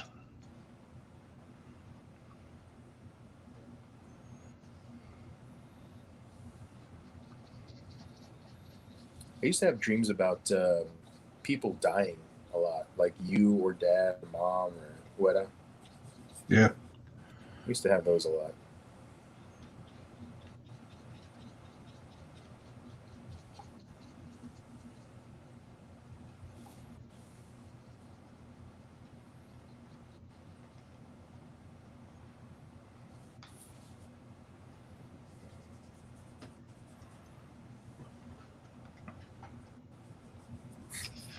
Thank you, everybody, for joining us for Justin's therapy session here. Yeah, it's pretty cool, right? It sure is cheap. I've heard that theory that, like, well, dreams are really just there to, like, prepare you for real life trauma. So hopefully when the world does end, I'll be ready for it. When it turns out that I'm the reason for the apocalypse, I'll handle it like a champ. You're gonna be like, yeah, I saw that coming. Called it.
Normally have my therapy sessions on my videos, but I haven't put one out in a while, so I gotta get it somewhere.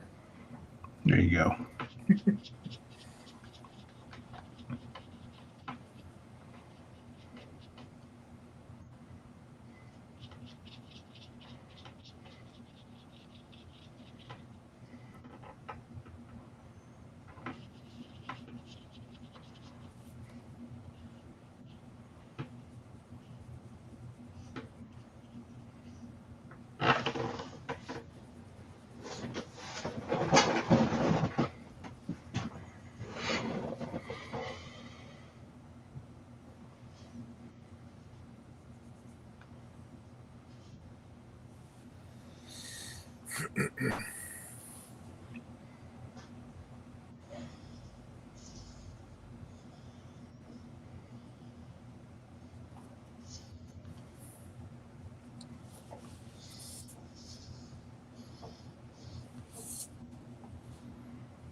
I don't want to jinx it, but how's my reception been?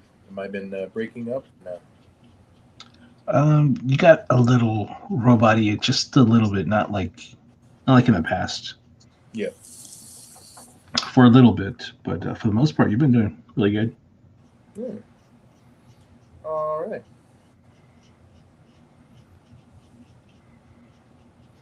I think next week I'll be able to stream from a study room.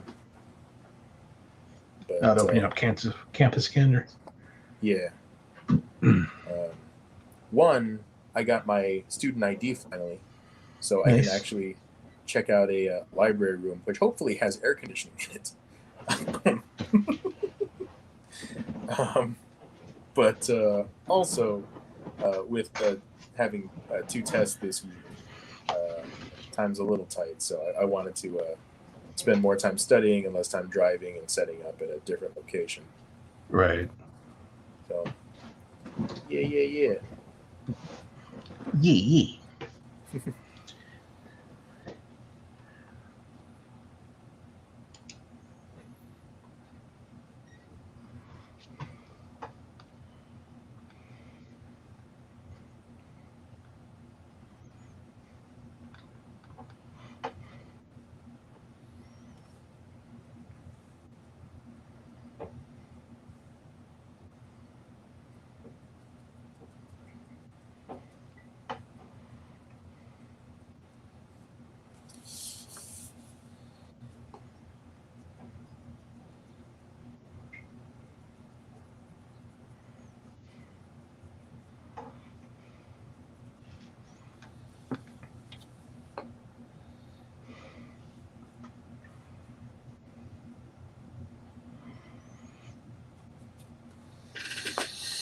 All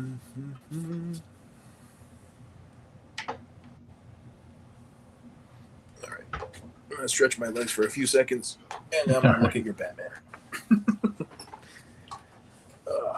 Oh, nice. Yeah, thanks. I like that. I like that background. Thank you.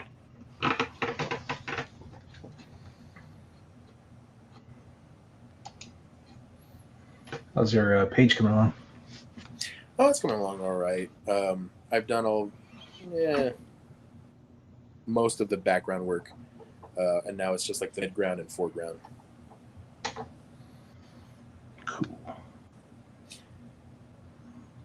I approach drawing pages, I guess, like I approach eating meals. I do the stuff I'm like, I'm not that excited about first. So that way the stuff that stays with me at the end is the experience of like the steak and the burger. You know what I mean? Yeah. The good stuff. Yeah.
I know I have homework to do, but I kind of feel like watching a Batman movie now.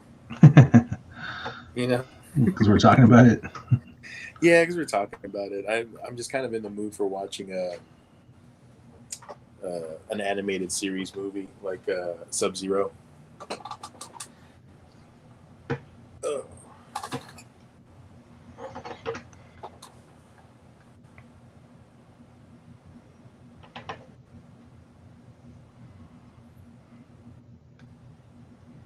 As a matter of fact, if I had done a Batman drawing, I don't think I would have drawn Batman. I probably would have done Mr. Feast. Really? Yeah, he's from the animated series. At least he's one of my favorite villains. Him and Clayface were my favorite episodes. I heard Mike Mignola designed the Mr. Freeze for the animated series. He did, yeah. And it makes a lot of sense if you look. If you I didn't catch it at first, and then I saw that somebody had posted like some sketches, I guess, like some design work he did, and then like the final product, and I was like, of course he did. Look at that. Yeah, it's very Mignola if you look at it. The goggles, the there's something kind of classic about the way Mr. Freeze looks, and I think that's kind of why I was always drawn to him. Is just he looks, he's very simplistic, but he's still fun to look at. He's a cool character, Right. And that's kind of what Mignola specializes in, is like simple stuff, but it appeals to you.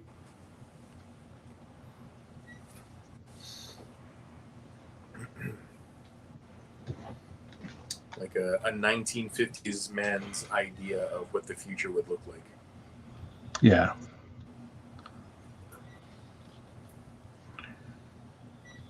Or even that 1920s kind of Art Nouveau kind of feel to it. Yeah, like just Like Gotham in general. Kind of like Bioshock, or what's the name of that game? Yeah, Bioshock. Yeah, that was like a roaring 20s, 30s kind of a feel to it. Yeah. Yeah, that's it.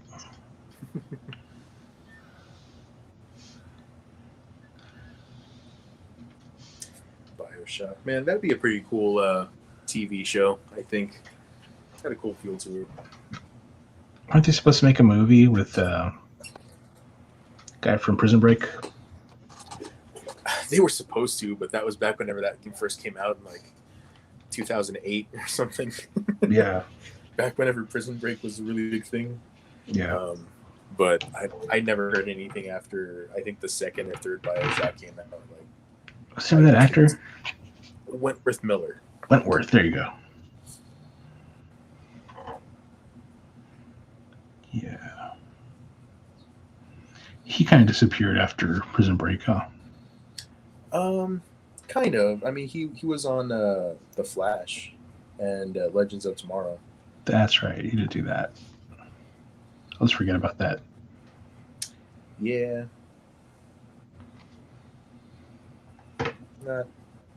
Not my favorite of his work, but it's not his fault though. It's a script issue. It did writing kind of cheesy, huh? Yeah, a little bit. But I did like him. He's a very intense actor. Yeah, I thought it was funny. They teamed him up with Dominic Purcell for that. Yeah. I heard that Wentworth Miller actually got Dominic Purcell that job. Oh, really? Yeah. They're like, oh, we need to cast your counterpart, what's his name, Heatwave or whatever. They're like, oh, I think I know somebody who would be interested in that. And he called up Dominic Purcell and was like, you got to do it. You got to do it. We can work together again. So he tried out for it and he got it. That's pretty cool. Yeah.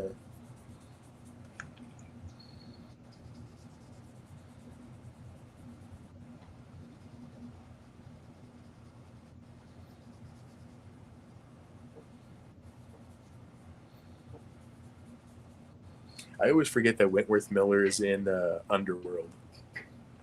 Yeah, for like a minute. Like almost a minute. Every time we watch Underworld or something, I'm like, oh yeah. It had to be like, if not his first, then like one of his first roles.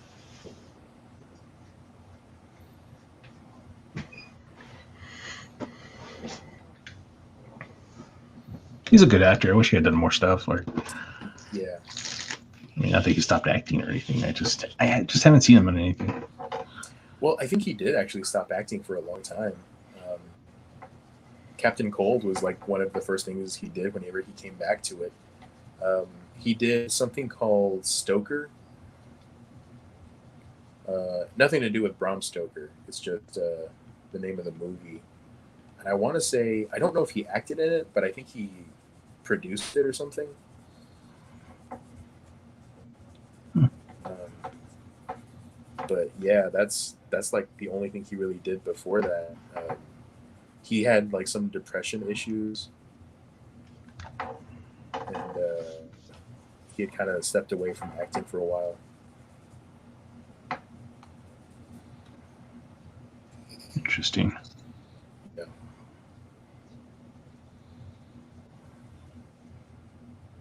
Did you ever catch the last season of Prison Break that they did? No, I never did. The Like last, they're like in yeah. another country or something, I think, right? So I think in the second season they're in, or is it the third season? They're in Panama. They break out at the end of the first season. They get to the boat, and then I don't remember if it's the second season where they're like running, and then in the third season they just end up in a different jail that they have to prison break out of that one. But I've only ever seen three seasons of that, and I think there's 4 and then a movie.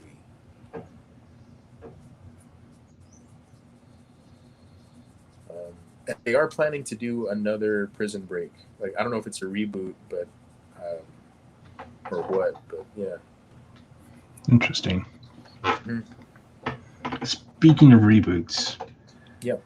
They're going to do a reboot of The Lost Boys. I saw that. Did you see the cast? It looks terrible. It doesn't look good. It doesn't look good.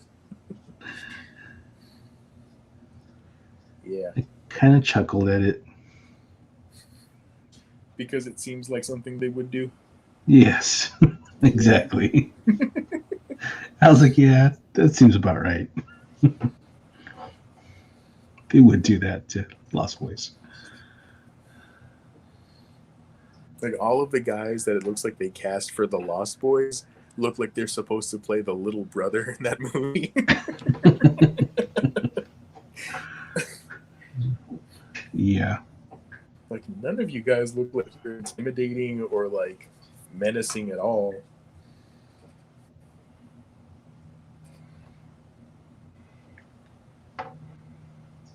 I bet they're going to be like, you know what? It's called Lost Boys like Peter Pan, so we're going to make them all young. Let's make them all look like Peter Pan.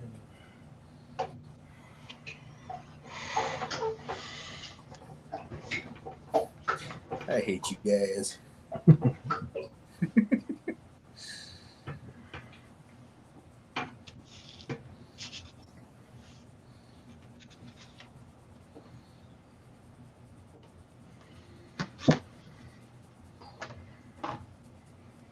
So I haven't seen the trailer, but have you seen the teaser for Matrix 4?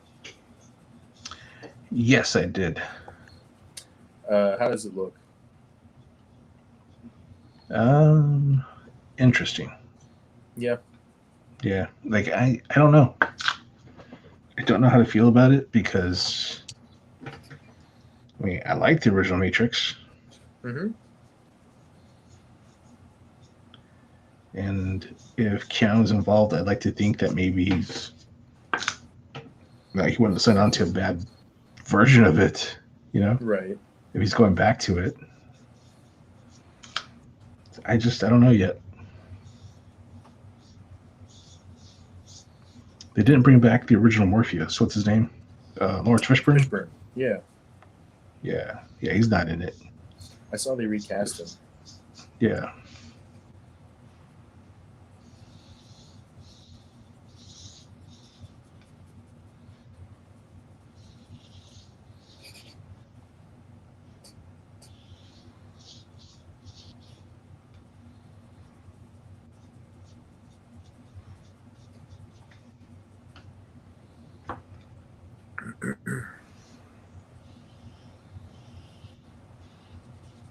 Yeah, I don't know how to feel about it just yet. Yeah.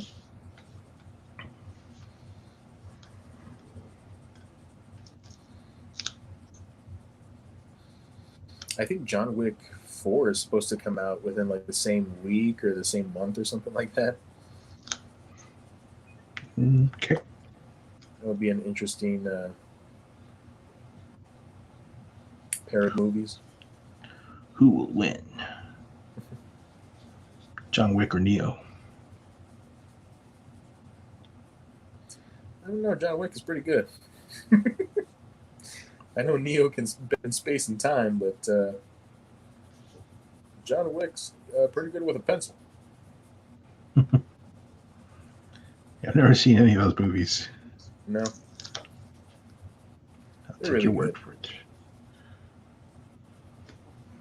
One of these days I'll watch them. I just haven't made it there yet. Yeah, and it's not like you're missing out on anything like groundbreaking by not seeing them or whatever. It's just they're really enjoyable. It's they're really fun popcorn movies. Um, I really like the second one. The first one's really good, but like um, the first one takes itself a little bit more seriously. I guess it's like trying to tell just like a small story about this guy John Wick, who's had a really rough go of it, and that's about it. And then the second one, they start to build the world that he belongs to, um, and I really like that they did more like I don't know if it was a bigger budget or not, but it definitely felt like it. Like they did more crazy stuff with like the shooting scenes and the the action scenes and stuff. So, but yeah, I like it. Cool. I've heard good things about it. Mm-hmm.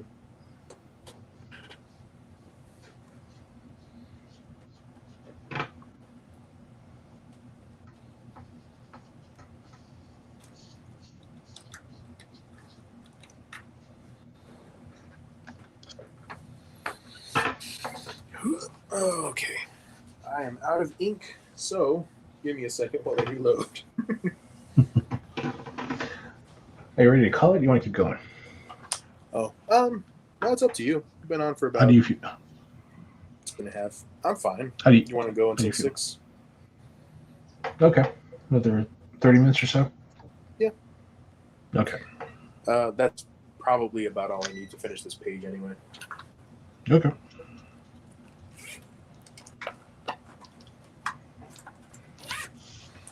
I don't want to go back to studying. I'll check. You got a test coming up, right? Yeah, I got a test on Monday. But I'm feeling pretty good about it. See how wrong I am.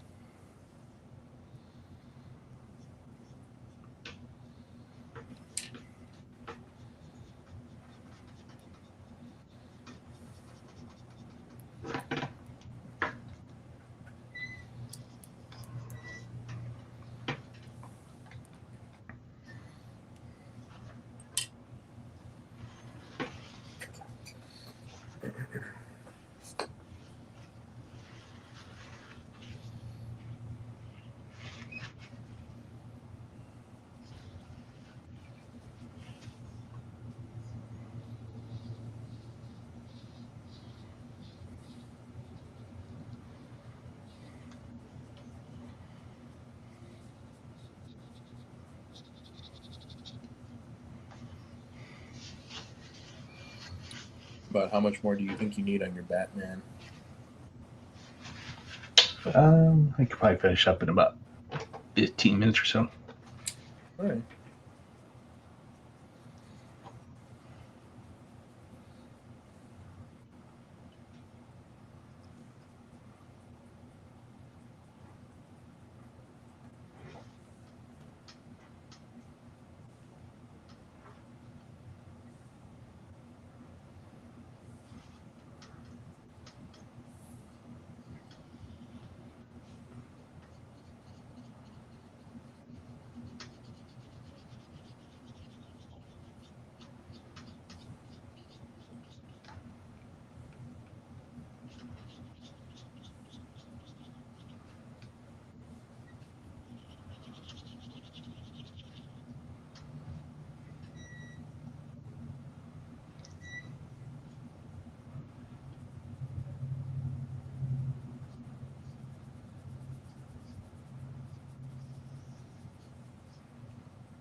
So how do you feel about the Eternals? Are you excited about that one? No, No. I don't know. I probably should be, right? I don't know why I'm not. Like, it doesn't seem. I don't know who the bad guy is. I don't know why I should care about that movie yet, based on the trailer. Right. Um, yeah, like the way the teaser, maybe, I don't know if it's even a full trailer that's out that I've seen, but like the way it's cut together, it just doesn't call my attention yet. Um, I mean, of course, I'm going to see it because it's a Marvel movie. I have to. I'm legally bound to see that movie, but like yeah, I don't know.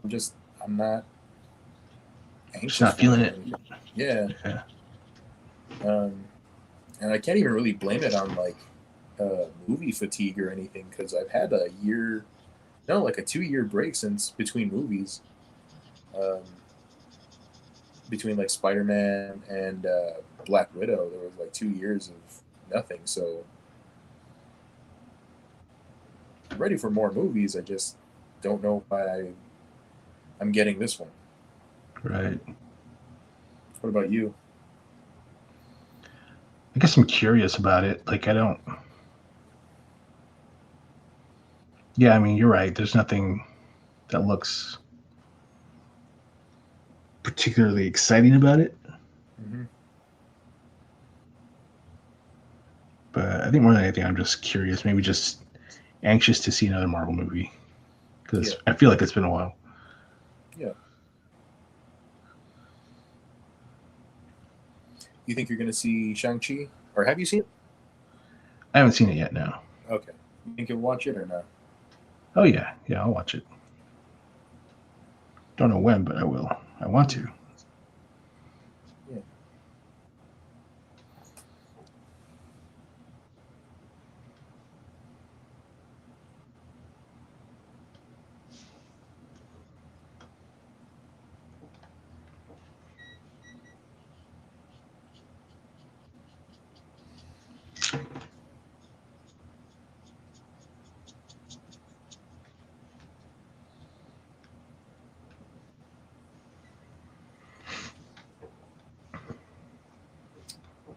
Yeah. Um,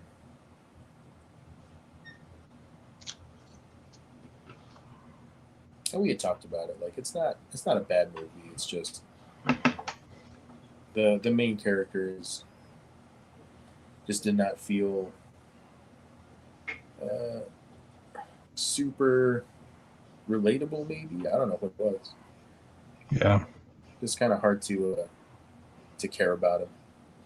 He wasn't a bad guy or anything. He's just maybe it's just like he was more like a side character. Maybe he just didn't feel enough like the main character.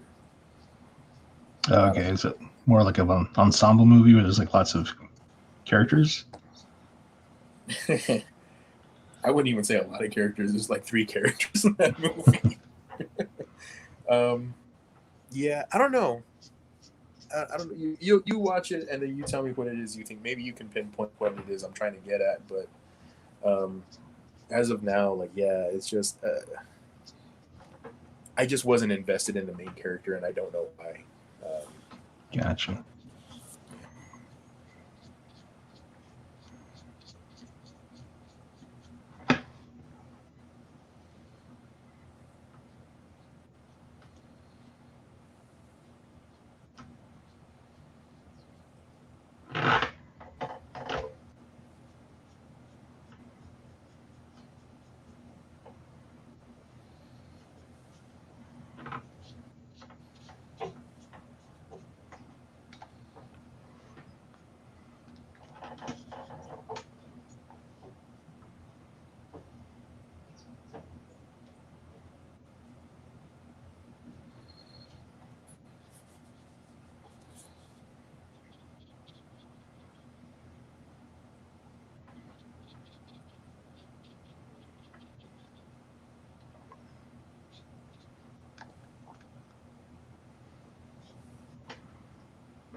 What do you think your favorite Marvel movie is?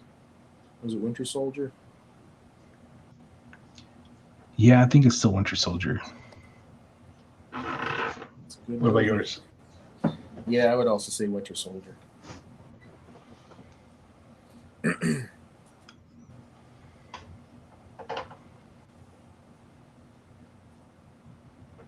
lot of people really like Guardians of the Galaxy, and I agree, it's a good movie, but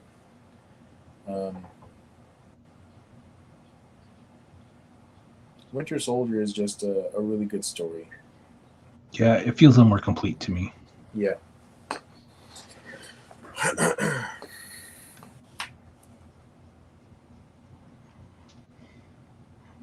mean, I agree. I like Guardians of the Galaxy. I think it's good.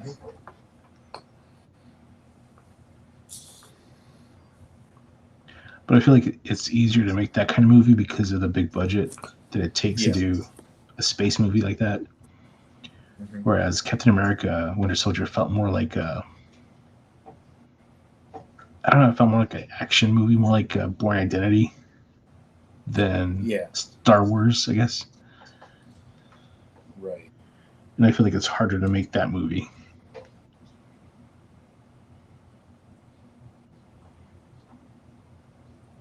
It was like a spy movie. Yeah. So I'm sure it had the big budget too, but I guess it's in other things. It's not really in all the action. Right. It's probably more in the dressing of the movie.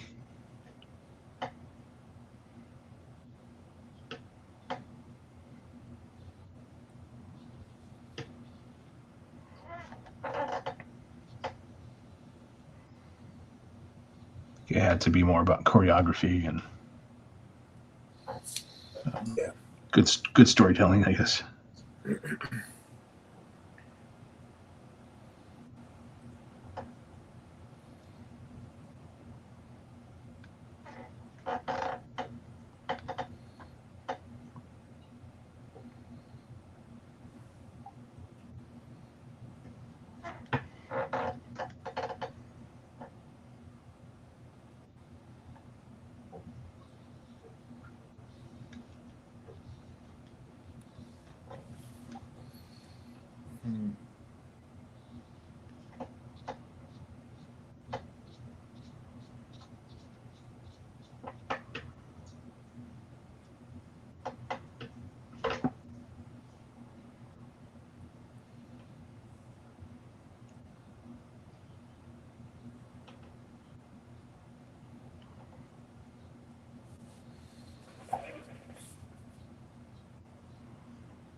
I remember when we were younger and we used to buy Wizard magazine, Mm-hmm. and they talk about how James Cameron wanted to direct Spider-Man. And there was rumors that Charlie Sheen might play Pete Parker. Heck yeah, dude. Tom Cruise was their pick for Iron Man. Mm-hmm.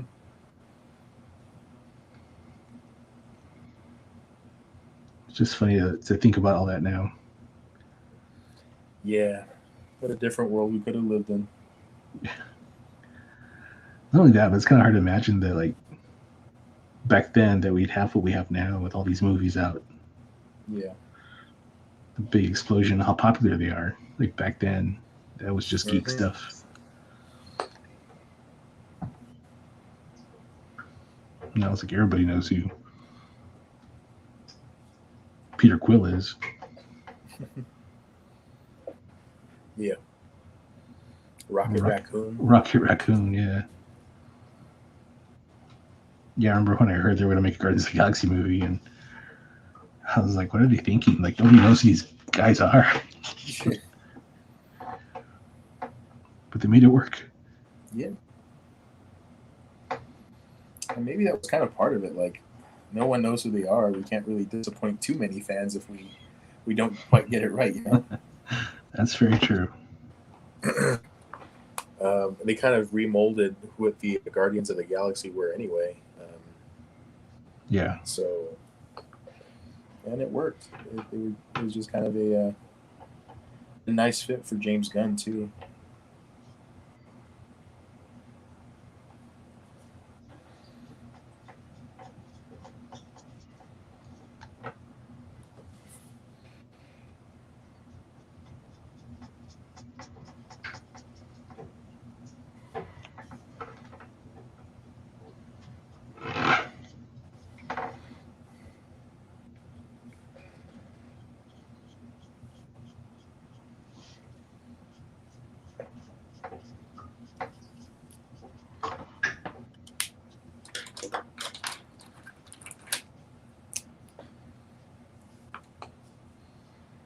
I want to ask you, are you keeping up with any of the CW DC shows, or not really? No, not really. Flash would be the only one that I would want to, I think. But yeah, I haven't. I keep meaning to go back and watch it because I know it's on Netflix. There's like so many seasons on Netflix, but there's also the fact that I can't watch one of the episodes that links to all of the other shows, and I know they do it every season. I can't do it because I'm gonna feel lost and like I'm not gonna enjoy it, but at the same time I have to do it. I don't know why I can't just skip those episodes, but like I have to watch them, even though I know I'm not gonna have a good time because I'm gonna feel lost in those other shows. Right. But yeah.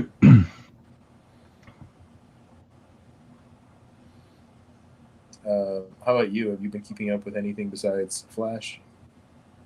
No, just Flash, really. I kind of dropped Arrow. Yeah. Even before Stephen Amell left. Yeah.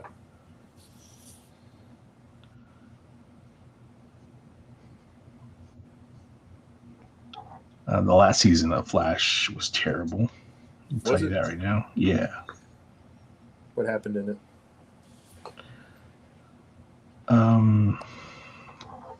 It was just so cheesy. Like the theme of the entire season was love. Okay. So Flash loses his powers and he gets it back because of a spark that him and Iris shared. Mm-hmm.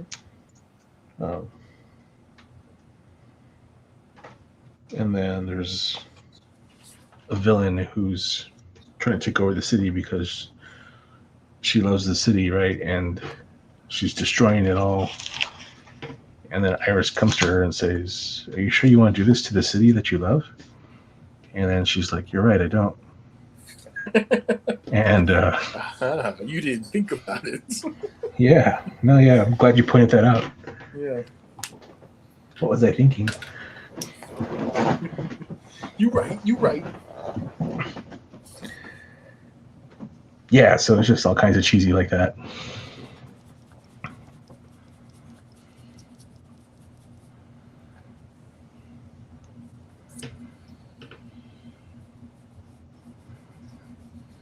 That's a shame. Yeah. It is one of their stronger shows, though, or at least it was for a long time. Yeah, it really was. It's like the only show I really had any interest in continuing to watch. And then Cisco leaves that season as well, so what's the point? He's like my favorite character on there. Mm-hmm.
All right.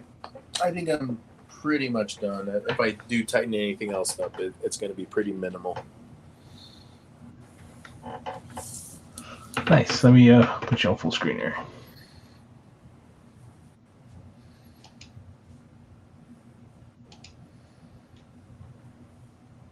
Looking good. Thanks. Can you hold it up so I can see those fish people in the background better? Oh, yeah. The little fish boys. Yeah. There we go. I like it. Looks good. Thanks.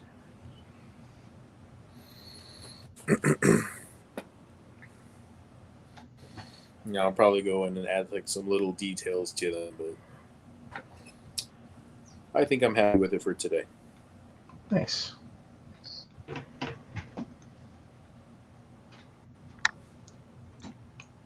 Just 7 more pages to go? Or how many?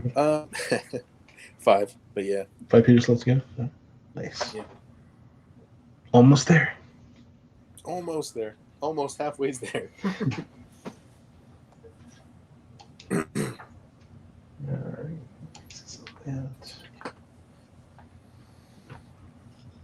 Nice. Yours is coming out really good. Thanks. I like that background. Thanks. I'm gonna flick some white paint on there and then I'll be done with it. All right.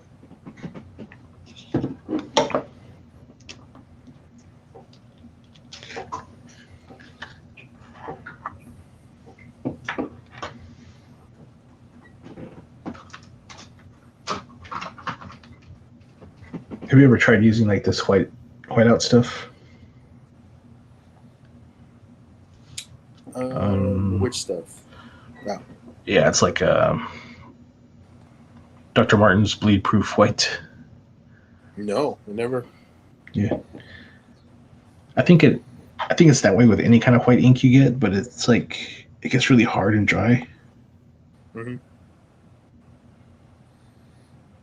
And so it ends up like stiffening up your brushes if you don't rinse them out right away.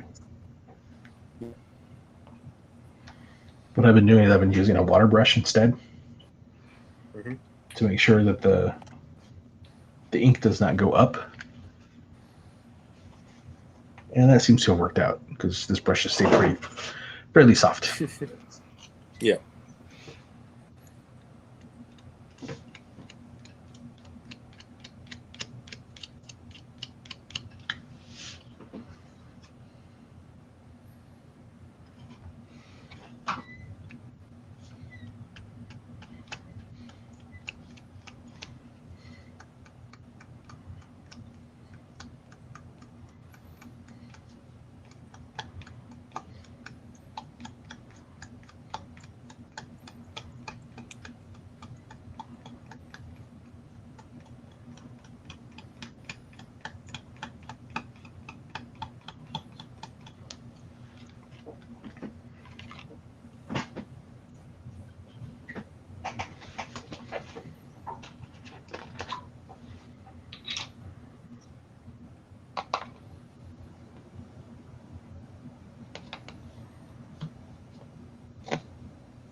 All right. And it's done. All right.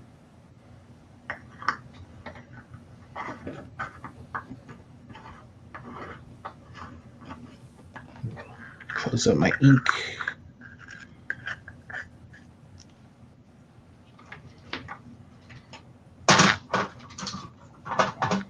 Put this on some way out.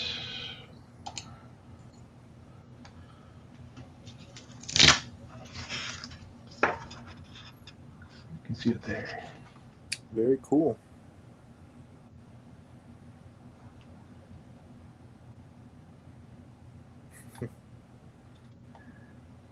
Batman without face. Where's my face? Where's my face? Nobody knows. It's a mystery for the greatest detective. All right. Well, thanks everybody for watching. Justin, any last words? Nope. Thanks for stopping by, everybody. I appreciate it. See you probably next week. Have a good weekend, everybody.